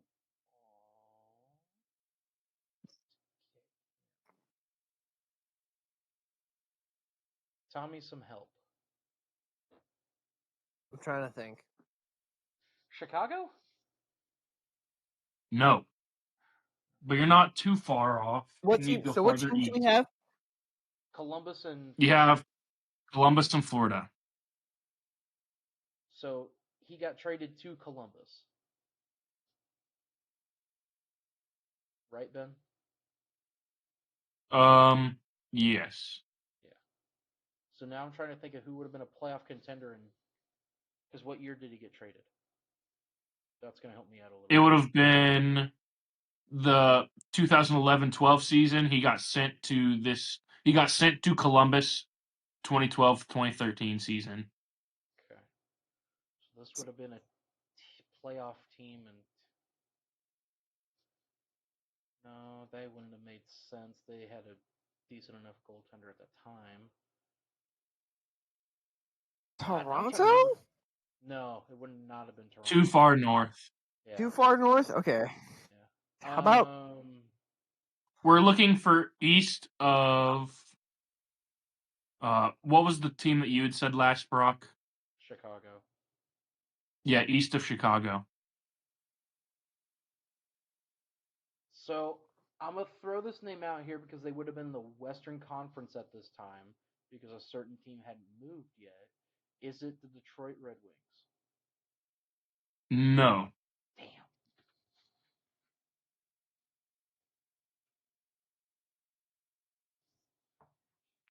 Damn. Shit. 12. The Minnesota? Thrashers? Huh? What? Thrashers?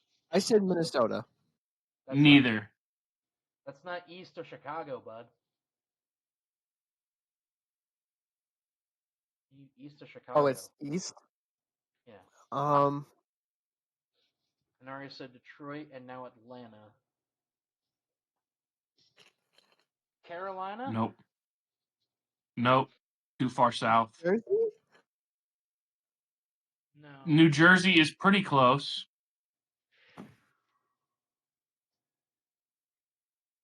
Was he a Ranger? Did he back up Lundqvist? No. Mm-mm. It's not the Islanders. They wouldn't have had him. Because they would have kept him. They had terrible goaltending at the time.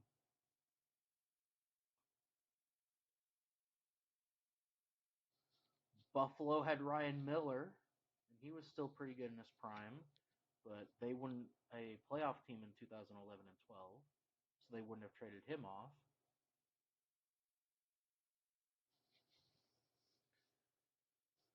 Philly was a playoff contender in 2011, 2012. They had pretty decent goaltending. Is it the Flyers? It is indeed the Philadelphia Flyers. That would have been a Peter Laviolette-led team. He was 7th in the Calder voting for 2010-11. And he played in 54 games in 2010-2011 for Philadelphia. I don't remember him being the starter for their run to the playoffs, but he went 28-13 his rookie year. Huh. I really don't remember him being the starter, because that was the year the Flyers lost to the Blackhawks in the final. I don't remember him being the goaltender. Huh. Interesting. But yes, no one really talks about that Flyers team anymore. That was a weird ass team.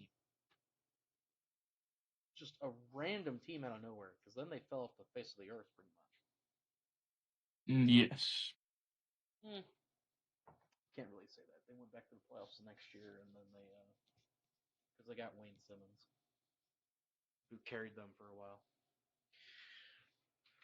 Gentlemen, opening day is almost upon us. I'm gonna call. Opening day. I'm gonna call. I'm gonna call so goddamn hard. And with it being opening day, you know what that means. It's time for us to give our terrible predictions for the MLB season this year. Oh yes, can't wait for this to bite us back in the ass. So I can't wait to look back at these in July during the mid-season break. I can't wait to see, look back at these during the All-Star break and be like, yeah, we were so fucking wrong. So we will start with our beloved Royals first. This I will not be writing down, but just give your predictions real quick for how you think the Royals. Oh man, what was that, Ben? I feel a realistic goal is 500. Tell me how much Kool-Aid are you drinking? I think they're gonna be at 500. So you're thinking 81 and 81. I'm thinking 82. Oh, so above 500.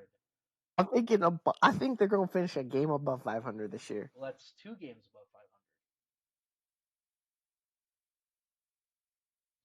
Because that means they would be 82 and 80. I don't know, man. Dude, there's something about this team. Like, they just, they're gonna be, I just feel like they're gonna be good this year. I feel like they could be that team that's just gonna be, completely back. Hold on, let me finish. They're gonna be a team this year that could completely backdoor their way into the playoffs. Ben, you're saying 81 and 80 for the Royals? I'm saying 500. Yeah, 81 and 81. Got it. All right, I'll be the crazy one out of the 3 of us then. This team is going to have 60 wins. How is that crazy? Because that means they have 102 losses again.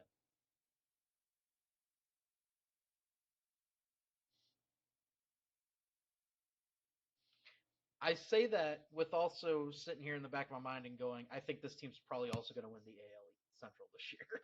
I think, dude, oh man, bro, the time, there is just they have this vibe of they can either they can either finish dead last in this division. No, they cannot finish dead last. They can't. They either are going to finish. The White Sox are going to finish dead last. So they are either going to do one of two things. They're either going to finish third or fourth in this division, or they're going to win this division. And there's no in between. There is absolutely no in between with this team. You're saying they're not going to be they're not going to be second in the division. That's basically what you're saying. It's either they win or they don't win. That's usually how that works. But anyway. All right. We will now start with also the Royals. Who will be the home run leader for the Royals? Mr. Tommy Haley. Salvi. All right. Okay. Ben? Vinny. Okay.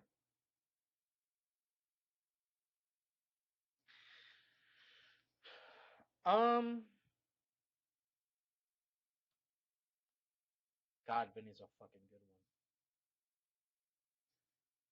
Although I'm pissed off that Prado is not on the Major League roster. I thought he was. No, they sent him down to AAA today. They sent his ass to fucking AAA. He'll be on the starting roster, gentlemen. Don't worry. He's not on the opening day roster. Who's in the opening day roster then? Not I told you Adam Frazier was gonna do it. Y'all doubted me. I told you Adam Frazier was. Oh yeah, they played Northwest Arkansas today for some reason. I don't know why. They're playing in Northwest Arkansas. I'm gonna go with Nelson Velasquez. Ooh, that's a niche pick.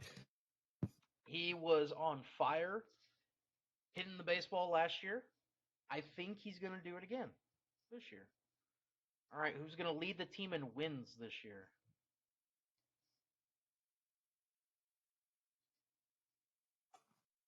I would say Cole. I feel like it's gonna be Michael Wacha this year. Ooh. Bro's injured right now too. Ben, who's gonna be the win leader for the Royals this year?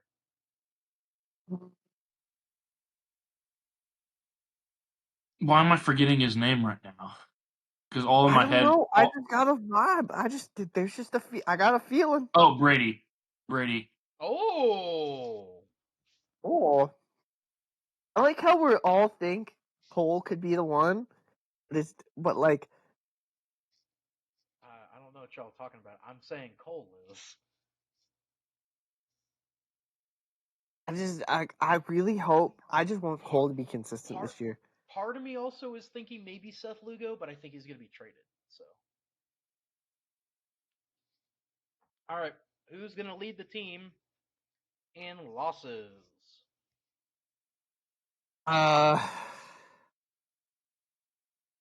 Jordan Lyles. He's not a starter, so you're saying out of the rotation. It doesn't matter. Does it matter? Okay. Tommy's going with Lyles. Why do I feel like?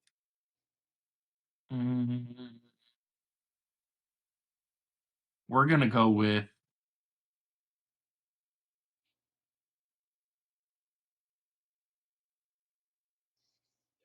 You can still be a reliever and still get the L on certain decisions. I'm looking at some of the names that made the pitching rotation. What the hell? Hey, who the fuck are these guys? No, I know who these people are.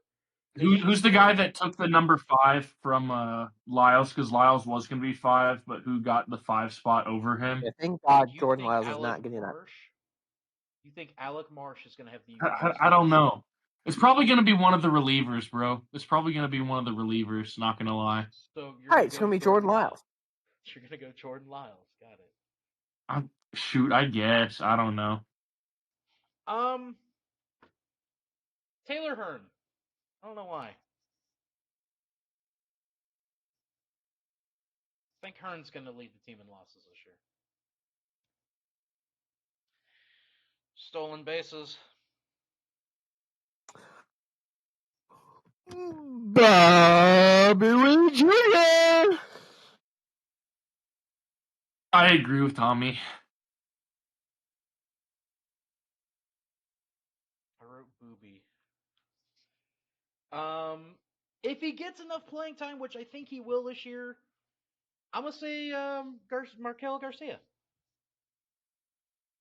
That's that's not a bad pick. I ain't gonna lie, that's not bad. And finally, hits.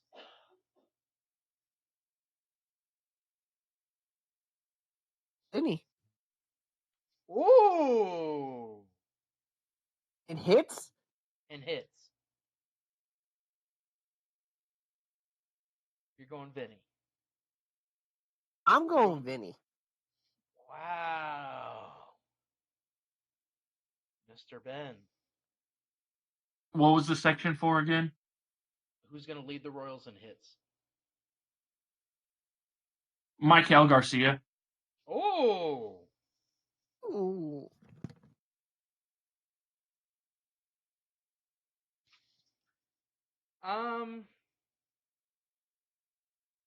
I'm going the obvious route. Bobby Witt Jr.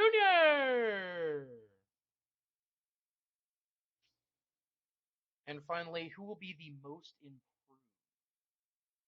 The most what? Improved. Most improved. Yes. Who will improve from last year to this year?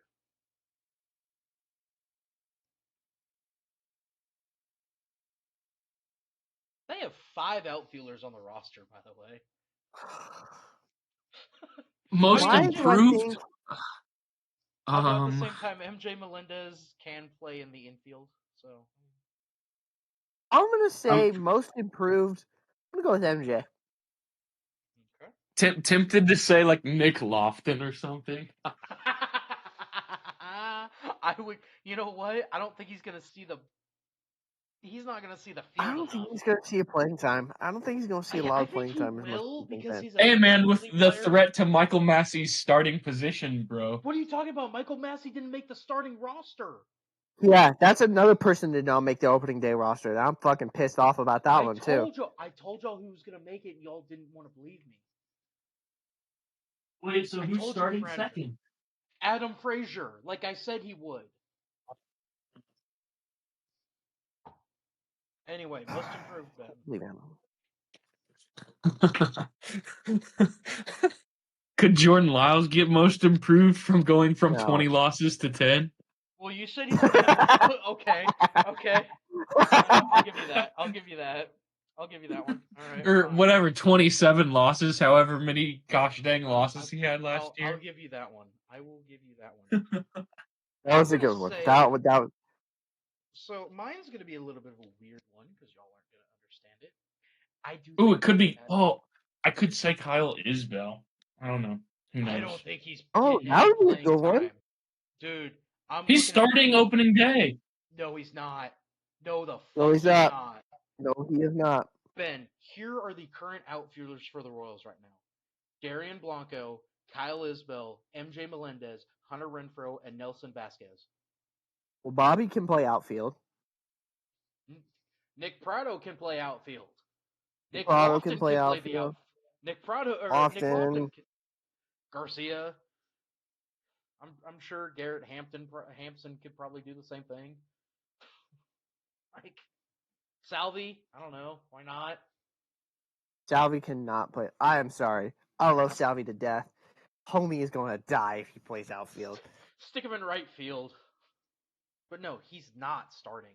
Like he's not. MJ is going to be in. I'm telling you what the starting roster is. We'll get to that later. My most improved. Honestly,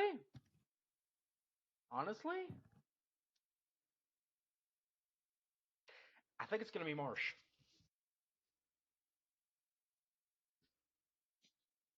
I really do. Wait, what? I think Alec Marsh is going to be the most improved. Ooh, that's an ooh.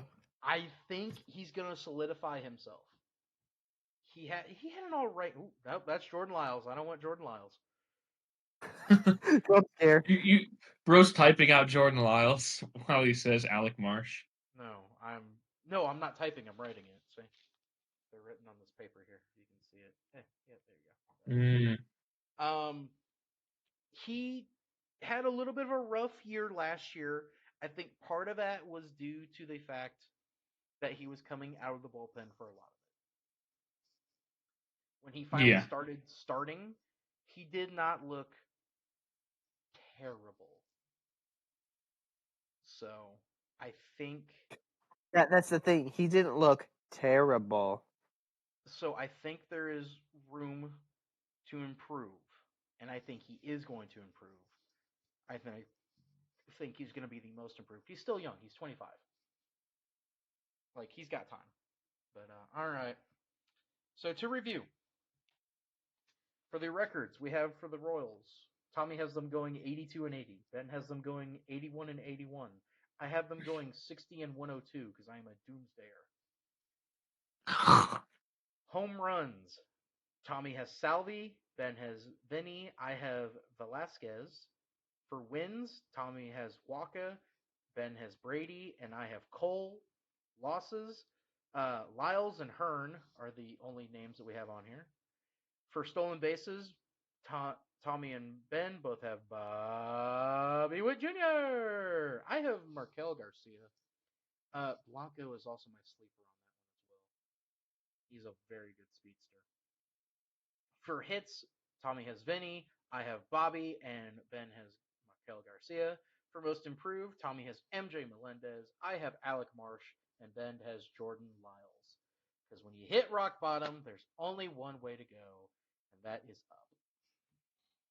And that is down to Obsidian. All right, gentlemen, it is now time to pick our division winners and the wild cards for this year. We will start. Oh, this is going to be hella interesting. We will start in the NL East. Mr. Oh God, I need to pull up a picture with all of the divisions on it. Mr. Haley. Well, I think you're going to win the divisions.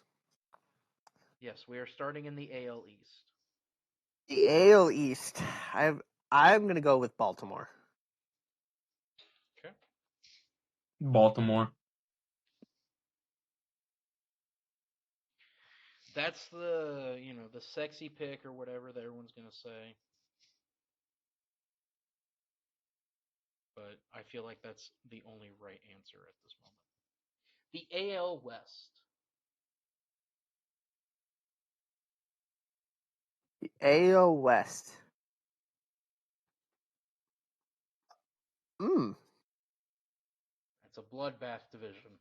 Ooh, Oakland could do something really funny here. Not gonna lie, that actually would be pretty funny. I would love it if they did something stupid like that.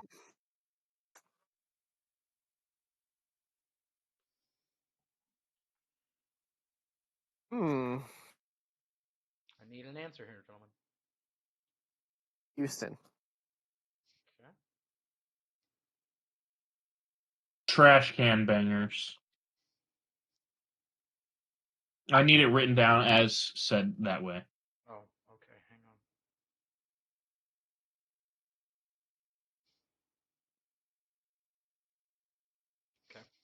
on. Okay. The stadium that me and Ben got to walk on this year. That's fair. You can go with the Rangers? NL. Yeah, I'm going with the Rangers. The National League East. The Braves. Mr. Haley? The NL East? Yep. Go with the Braves. Philly.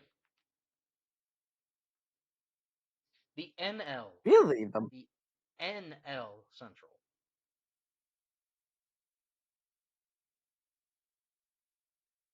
You said NL Central? I'm going to do this to piss off Brock. Okay. I don't know why. At the Reds.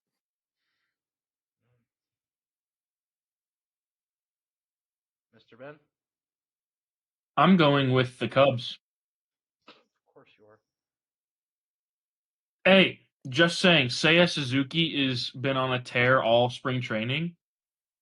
Ooh, spring training. Whoa! Spring fucking training where the games don't fucking matter. By the way, the Royals beat the Northwest Arkansas Naturals earlier. I know they beat their double A team. Not surprising. Yeah, I know. It was funny. I was trying to be funny. I have. Haha. The Stellars! Let's go Stellars! Stellars going to the World Series! I got the Pirates. I don't know why, but I have the Pirates. I just feel like the Central is so dog shit this year that it could be the Pirates. The NL. So it could be the NL Comedy Central? No, it's not going to be as bad as the AL Central is going to be this year. Oh, God, no. The NL West. So, the NL West? Mm-hmm. Terrorist organization. See, the thing is here, it's going to be the Dodgers, but then they're just going to get swept in the playoffs anyways. So you're going Dodgers? Yeah, the terrorists. If Scott Boras was a team, it would be the Dodgers.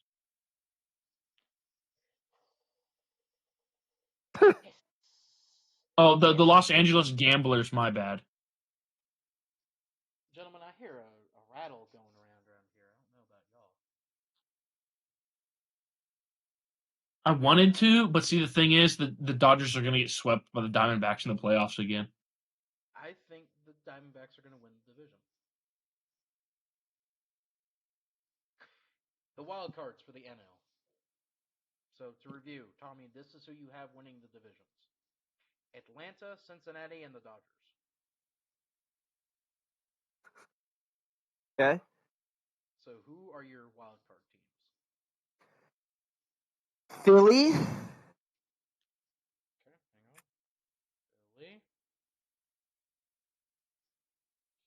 Arizona. Okay.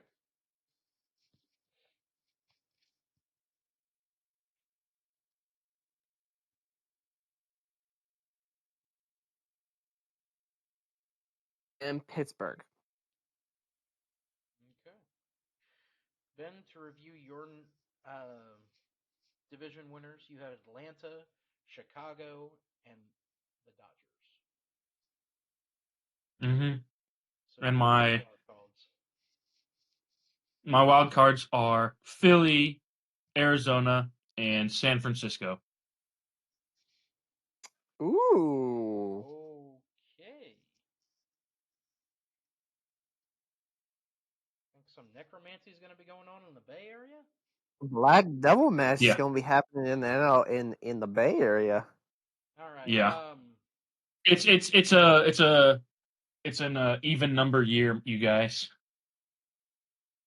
Shut your fucking mouth. Atlanta, Los Angeles. Give me 1 second, boys. Atlanta. Oh, mine are Philadelphia, Pittsburgh, Arizona. I have Atlanta, Los Angeles.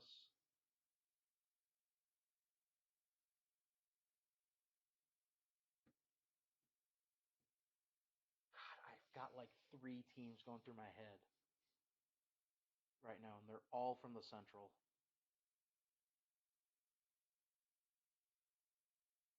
But then there's one calling out to me like a siren song right now. The Reds. No, I'm going Atlanta, the Braves, the Dodgers, and the Marlins. The Marlins. I think Miami makes the playoffs this year. I don't think the Reds make it this year. I don't think the Cubs make it. I don't think the Brewers make it. Obviously, I don't think the Cardinals are going to make it. So now we come back to the American League.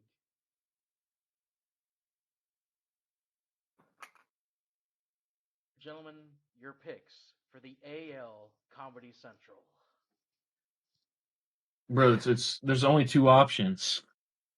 There's several options, actually. Technically, there's 4 options here, and then just one completely wrong answer. There is one team openly tanking. There is one team openly tanking, and then there's 4 competitive teams. Who's that? The White Sox? Yeah, yes. The White Sox are openly tanking. You want a definition of poverty franchises? It's Oakland and fucking Chicago right now. Anyway, Tommy, you said you have the Twins? Yes. Okay. Ben? I have the Twins.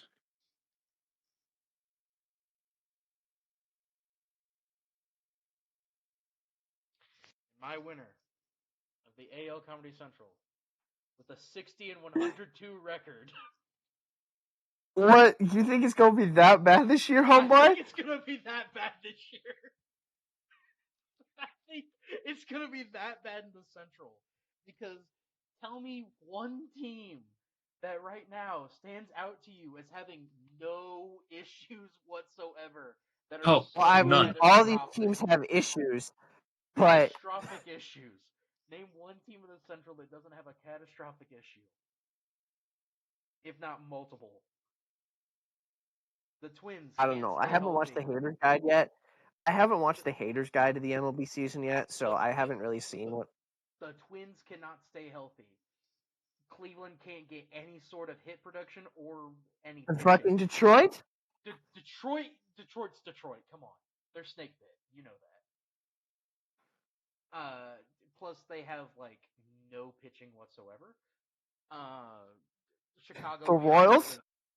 Hang on. Chicago, we obviously know that they're openly tanking. The Royals, I feel like the strongest candidate out of all of them. I think, oh man. Just by default, but I am taking the Tigers. Hey, if they host a playoff game this year, No, I'm talking about the Royals. We going to Detroit? If they host a playoff game this year, you want to go? Dude, I'm not going to be able to afford that. Anyway, it's now time for the wild cards to review. Fuck you mean you ain't going to be able to afford that shit, huh? Tommy has Baltimore, Minnesota, and Houston as division winners in the AL. Your wild card teams, Mr. Haley. Okay. So I'm just going to write the Rangers down right now. Yes, Texas is one of them. Just going to go ahead and write down Texas. Do you want me to also just go ahead and write down Toronto? No. I think Toronto will get in their own fucking way again this year. Okay. Who are your other two then? They're getting hit with that cover athlete stuff, bro. That's not really a thing in the MLB. It could be. So in my prediction, I think the Royals will be a wild card team this year. Oh my god. And your final wild card team.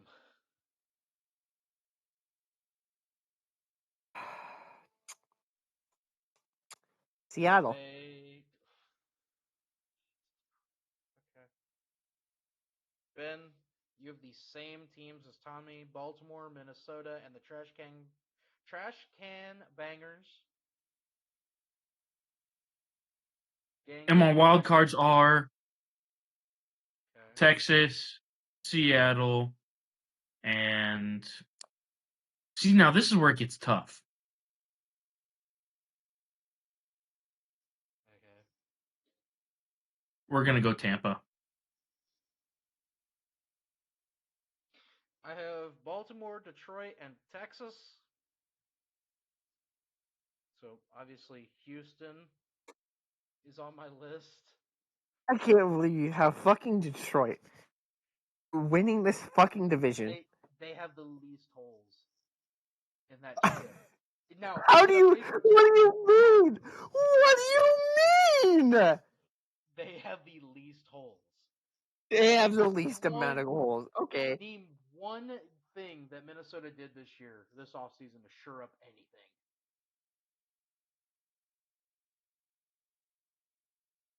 Besides get older.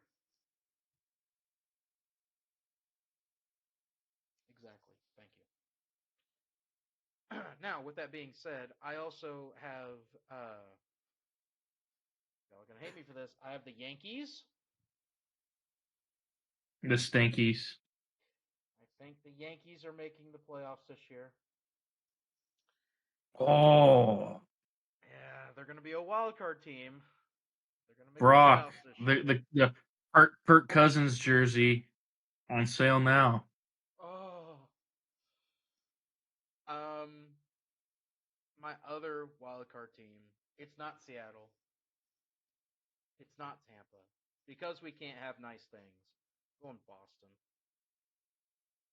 What the fuck? Dude, I thought I was smoking crack this year. I don't think we can have nice things this year. I think this is going to be a... Now, we also have to predict our World Series, so I will get to my prediction for that when we get to it. But my thing is, I don't think we're going to have nice things this year. That's my preview. So, Tommy, your World Series matchup. So your teams in the hang on, to review, your teams in the playoff. Baltimore, Minnesota, Houston, Texas, Kansas City, and Seattle representing the AL. Representing the AL, Atlanta, Cincinnati, the Dodgers, Philly, Arizona, and Pittsburgh. I feel like we're gonna, like you said, it's gonna be a not nice things this year, and I can't believe I'm gonna fucking say it. Dodgers, Houston, got it. It's Dodgers, Houston for me.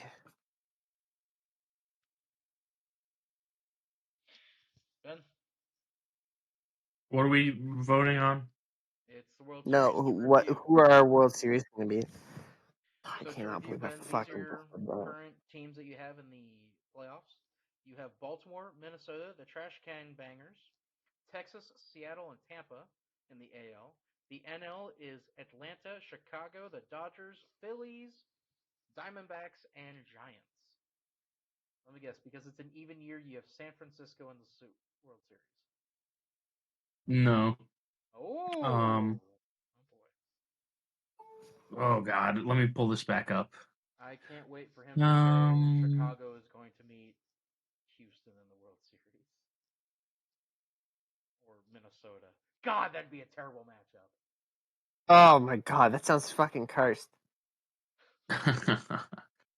We'll do. What's it gonna be? It'll be.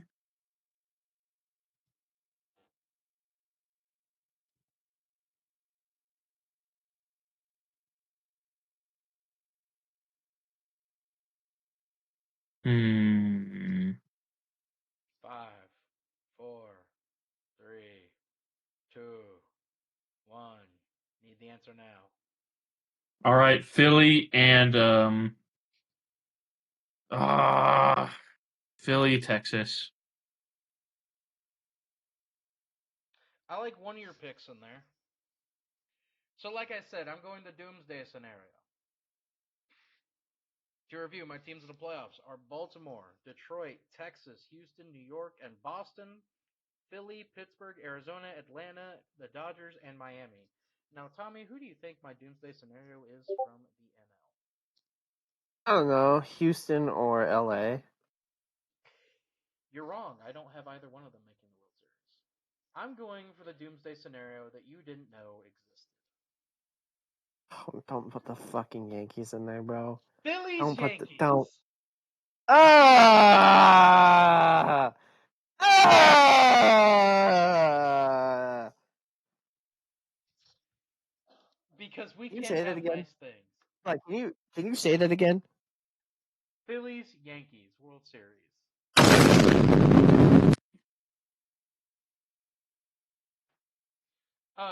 So now who do you have winning your World Series, gentlemen? Tommy, you have LA and Houston. I'll just go Philly. Oh, fuck. Ben saying the Phillies are beating Texas. Do you suffer from a lack of a father figure? Me to all Yankees fans.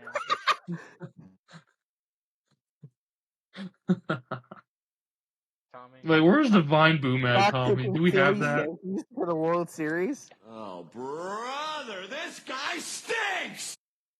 Well, it's from a different server, isn't it? I don't want to hear it. Tommy, who do you have winning your World Series? I have, because I hate the Dodgers more, I'm going Houston in 6. What you have done has made God very unhappy. It's a canon event. In the Phillies and Yankees matchup, a battle of pinstripes.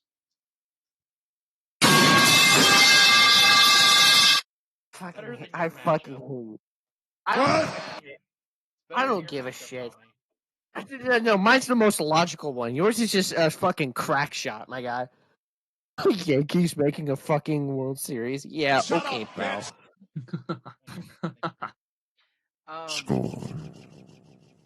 I think Bryce Harper is going to finally win the World Series in that matchup. What? Harper gets his first.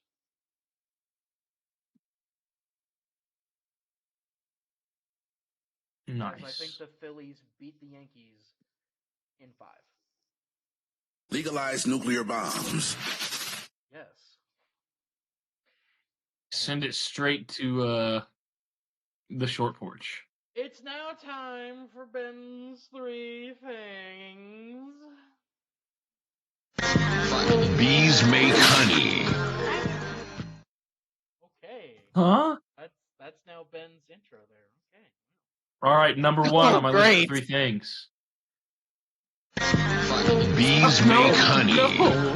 Stop. So, is this your first thing on the list? I'm gonna do it myself. All right.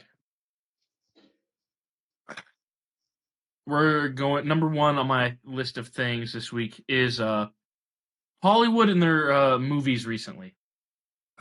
I watched the new Roadhouse movie. Fucking shit. Okay. Because it was bad. It was not good. in the past 2.5 weeks, I have now seen Dune 2, which, I mean, it was good for the most part. As someone who hasn't read the book, I was very confused. But I was hella confused too. Did I enjoy it? and I enjoyed it. It was good. The ending, I didn't like the ending, but that's how it ended in the book, so it's whatever. But then, so it was okay. And then I saw whenever they did End of Evangelion at the theaters, just reminded me of it had been a while since I'd seen it. It was really weird, but it's still good. That was the first time a lot of people saw that movie too. I'd seen it, but it'd just been a while.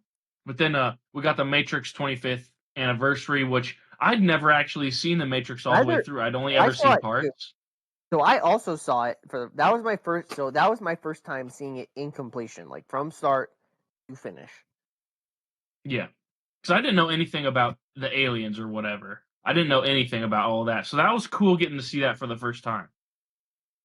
And then I'd seen I went and saw Arthur the King as well, which yes, it's a typical Mark Wahlberg like wholesome moment. Like, was it good? It was actually really good. I highly recommend going to see Arthur the King. Out of everything that's at the movie theaters right now, I would go see Arthur the King. It was actually really good. Then I went and saw the new Ghostbusters movie, and this is where things start to change. This is where opinions differentiate. I thought it was good. I thought it was decent. It was very mid for a Ghostbusters movie. I thought it was okay. Mid. I mean, any Ghostbusters movie beats the all-women cast Ghostbusters movie, but and that's not me hating on Title IX or anything, but bullshit. You've done that on EOS. Female. I mean, I don't. What's the Vine? It's like, oh, the females are taking over. I'm an adult virgin. Who knows? But it was very mid. I mean, I love Paul Rudd, and It was good. He was good in this. Paul Rudd is so good, but he was good, and a few of the other people were good, but just the movie overall was just mid. Because there's some characters, okay. Some of the characters, I'm like, who are you people again? I don't remember you at all. It was cool seeing all the original people that were still alive in the movie. That was a nice touch. But then, in all the trailers and everything, they hype up the big boss demon guy to be super powerful and everything. And then you dispatch the dude in less than 10 minutes of screen time? Come on. Let him do something. I'm pretty sure they did that for Gozer in the very first one. I don't know. But then it was just there's some random just some characters that felt unneeded in the movie. But so that was kind of mid. And then I went and saw the American Society of Magical Negroes, which how bad was that? How bad was that? I didn't read any of the reviews going into it. And funny enough, I was the only person in the theater to see it. But you know what we should do for fucking shits and giggles? I should rent, or we should, if it's still in theaters, we should all go see Madam Web just to see how bad it is. But the thing with this one was, I know what the point that they were trying to get across, in which I appreciate their try, but it's just the thing was the movie was jumping around all over the place, and there was no set storyline. It felt like, which kind of bothered my head. But I liked the cast. I thought that they did good with what they were given and what they were trying to do, but it's just the storyline was just all over the place. And the main female character lady, she wasn't too bad either. So I'm fine with that. But then I will be seeing One Life on Wednesday, which I've been told is very good. One Life? And then yeah. And then I'm seeing the new Godzilla Kong movie on Friday. I'm seeing that on Friday. I'm going to see that shit in IMAX. It's going to be fucking awesome. I don't care how bad it is. As long as seeing it on the grand screen, man. I don't care how bad this movie is going to be. As long as I see giant fucking monsters fight each other, it's going to be worth it. I'm ready for Kong to punch the teeth out of a. Ready for Godzilla and Kong to have hot, sloppy sex on the IMAX screen. I'm just ready to see Kong punch the tooth out of the orangutan guy on the big screen. What? If you've seen the trailer, you know. Have you not seen the trailers for this movie? No. This is in response to what you said, Tom. What? Okay. Godzilla and Kong have hot, all right. sex Moving on. Number 2 on my list of 3 things. You're welcome. For number 2, we have just a comparison chart here of a square body Chevy and the new Tesla Cybertruck. I don't know. I didn't know what to put here, so I just put this because I thought it was funny. Oh. But Geary code chains. We have the price range, and for the square body Chevy, $15,000, and the Tesla Cybertruck, $100,000. Then 0 to 60 for the square body Chevy, it's eventually, and the Tesla Cybertruck is 2.6 seconds. Range, we have 400 miles with dual tanks for the square body Chevy, and the range for the Tesla Cybertruck, 340 miles. Battery replacement for the square body Chevy, we have $150, and for the Tesla Cybertruck, we have $28,000 plus labor. Then we have Prius repellent, in which the square body Chevy is yes, and the Tesla Cybertruck is no. Then we have what am I listening to right now? Windshield wipers windshield wipers. The square body Chevy has 2, and the Tesla Cybertruck has 1. Wait, what? Then we have yes, they have 1 windshield wiper on the Tesla Cybertruck. Then easy to work on. For the square body Chevy, all you need is a toolbox and a Tesla Cybertruck. The Tesla Cybertruck is only if you mastered in computer science. Yeah. And then we have fuel type, in which the square body Chevy runs on dinosaur juice. And brother, this guy stinks! And the Tesla Cybertruck runs on 10,000 AA Duracell batteries.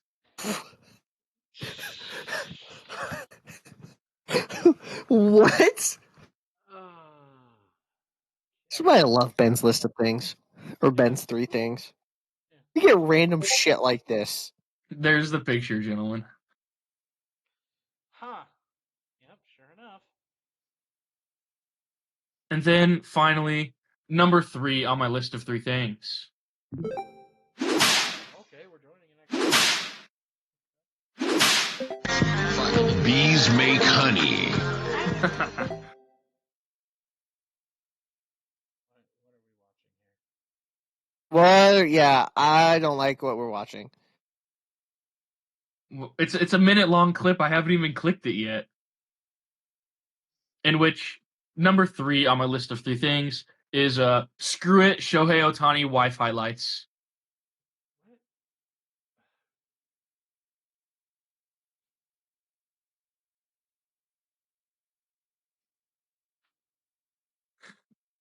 Dude, their kid is going to be a fucking genetic freak. As if you guys didn't know, Shohei Ohtani's wife is, I believe, 5'11" and played in the Japanese Women's League for 4 years. Oh fuck, she's balling. The Japanese Women's Pro League, bro. Pro League, yes. Damn, they have an 11-second shot clock? What the hell? But she was a certified baller.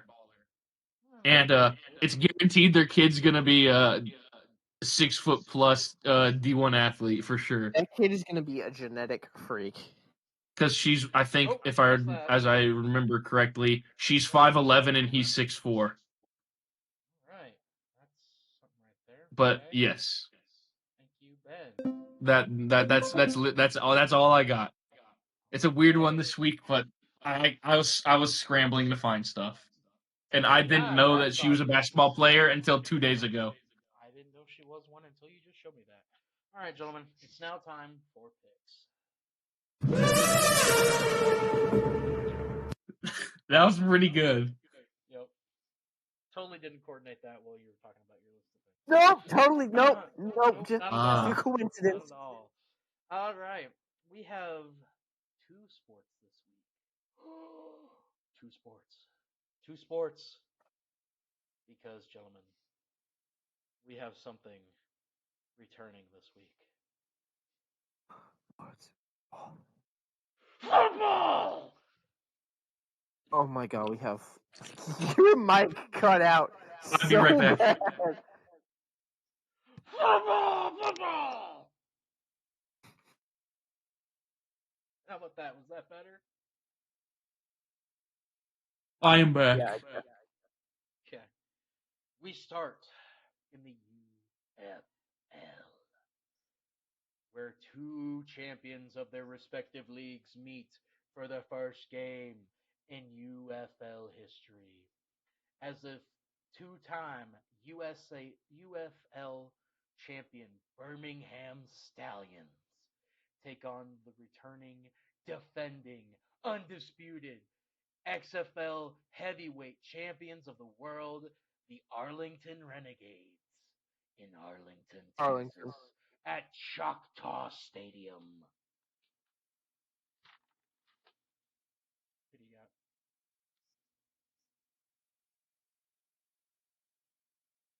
got? I got Arlington.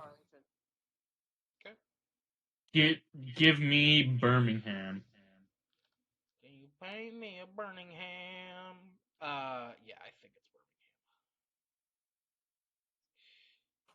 The next game that we will talk about here, the DC Defenders traveled to San Antonio to take on the Brahmas in the Alamo Dome.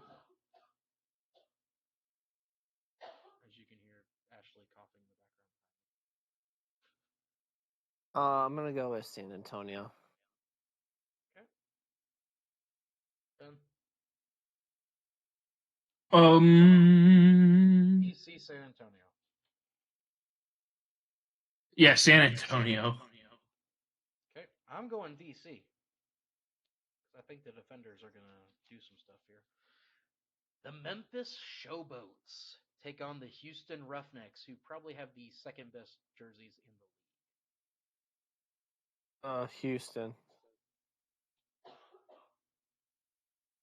By the way, Tommy has picked We're going Texas teams. We're going Houston on this one. Yeah, I'm going Houston as well. I don't think Memphis is going to be good this year. And finally, for the UFL, your St. Louis Battlehawks travel to Ford Field, which apparently has been shut down or something. What was it? A partially eaten body in the water filtration or whatever, Ben? Oh, God. As the Battlehawks take on the Michigan Panthers.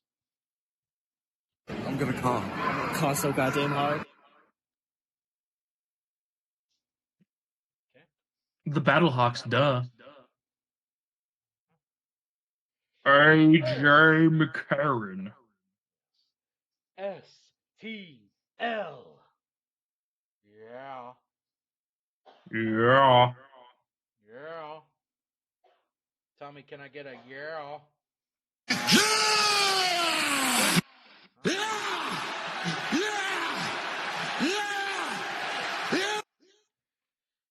In college baseball, Virginia hosts Duke. Virginia. Tommy going with the Cavaliers. Ben? Duke. Give me the Who's on this one. LSU at Arkansas. LSU.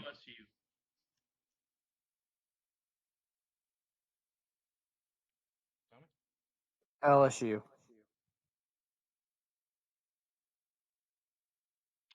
Arky. Skipping over that one doesn't really matter anymore.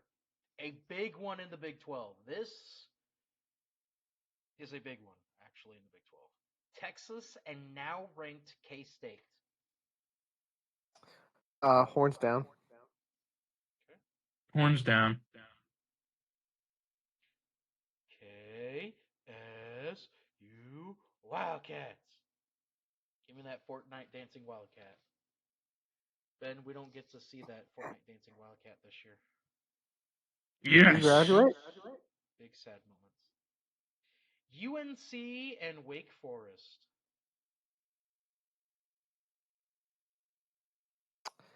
Wake Forest. Ooh.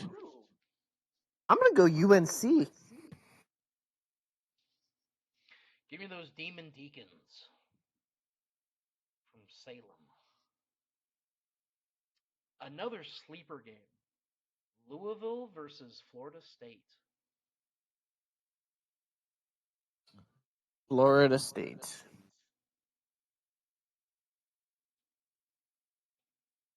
Mr. Ben? Florida State. FSU as well for me. Georgia versus Tennessee.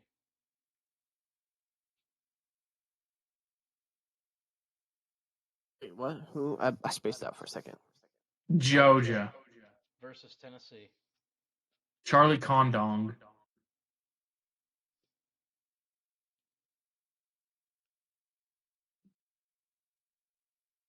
I'll go Tennessee. Okay. I think the Vols are going to take this one. Georgia's looking good, but Tennessee, I think, is making their case to be playing in June with us watching again. Mississippi State versus Florida. Mississippi State.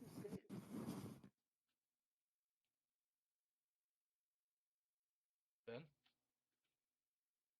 You said Mississippi State or Florida? Yep.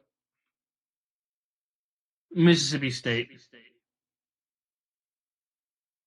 We all have the Bulldogs. One-off games, East Carolina versus NC State. Oh. That is most ECU. Okay. Ben's taking the Buccos. Tommy? Yes. Wolfpack. Yeah, I think this is going to be a Wolfpack victory here. And finally, honestly, like one of the weirdest matchups that I can't believe I'm actually putting on here. Kansas versus Wichita State. Wichita State, baby. Tommy? Wichita. I want to go KU. I don't know why.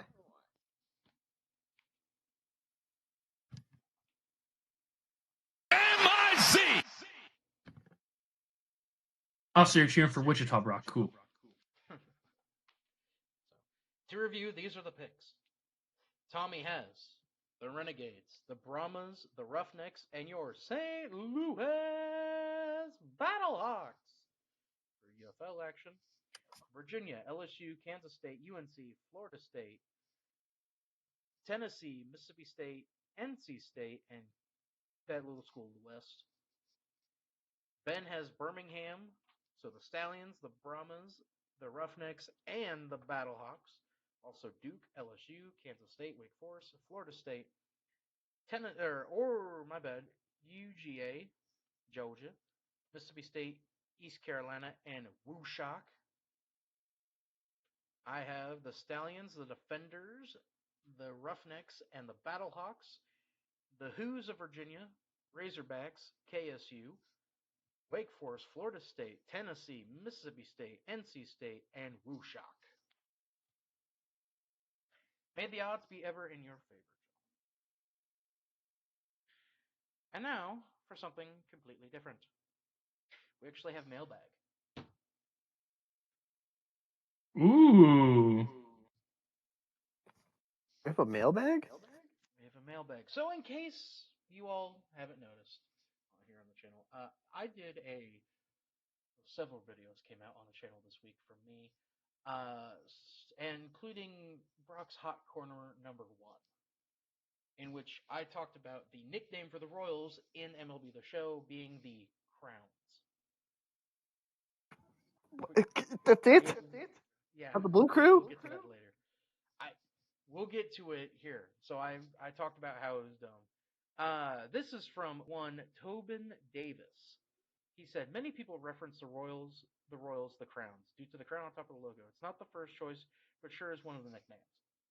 Show of hands. When have you ever heard the Royals called the Crowns? Anyone? Never. Tommy? Yes, sir. Have you ever heard the Royals called the Crowns? No. The fuck. You might need to censor this. That sounds fucking retarded. So we'll go around here. We will go around and say some of the nicknames that we've heard the Royals called. I will start. The Boys in Blue. Tommy, your turn. Another nickname you've heard for the Royals. Blue Crew. The Blue BLUE Crew. Okay, Ben, a nickname that you've heard for the Royals. I don't know, Los Reales? Yeah, that was the other one that I came up with. There's a few others that are not so great. The Blue World Order. If you remember that 2014-2015 team, y'all remember when they were called the Blue World Order? No. No. I remember that one. The Royal Kingdom. By the way, for reference, Did we have Crown Town for one of them? Yeah, but that's not a reference about the team. These are teams. I know, but still though. But yeah. So there's plenty of other options you could have done. Blue Crew's a good one. By the way, also going through that, one of the ones that I liked the most was Detroit's nickname, according to MLB The Show, which I could totally see them having. Would you like to know what it is? What is that? The Motor City Kitties. The Motor City Kitties. I love that nickname. Also, according to them, the Rangers' nickname are the Lone Stars.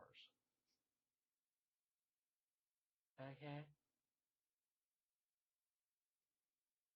Anyway. So yeah, there you go. That is the mailbag for this week. Ben, what you got coming out this week? As I'd mentioned last week, I'm a little behind just because I had stuff to do over the weekend with Family Matter, but I should be having the SEC tournament vlog. We'll be having EOS this week as per usual, and we got a pretty big one to talk about softball this week.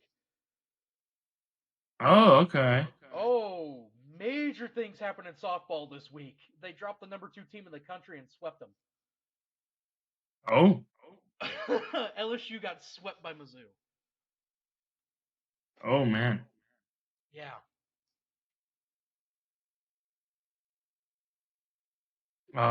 And then stuff that Brock and Tommy don't know about will be getting put on to the channel as well. Huh? Oh, yeah, card packs. Oh, yeah, my card pack opening, yeah. And some other stuff, yes. Thank you. I'm sure there's going to be quite a bit coming out from him. Tommy is in the gear up for WrestleMania here.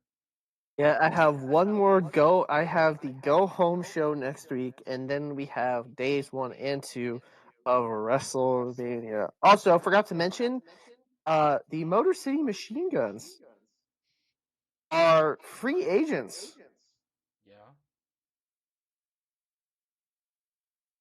So, I thought I forgot to mention that, but Tommy will have a prediction video coming out for all the Mania matches here shortly. A lot of stuff has not been announced. There's only been a very few handful of matches, but yes, I will have predictions. That'll come out before WrestleMania happens. So, fear not, loyal people. And will it be in video form or audio form?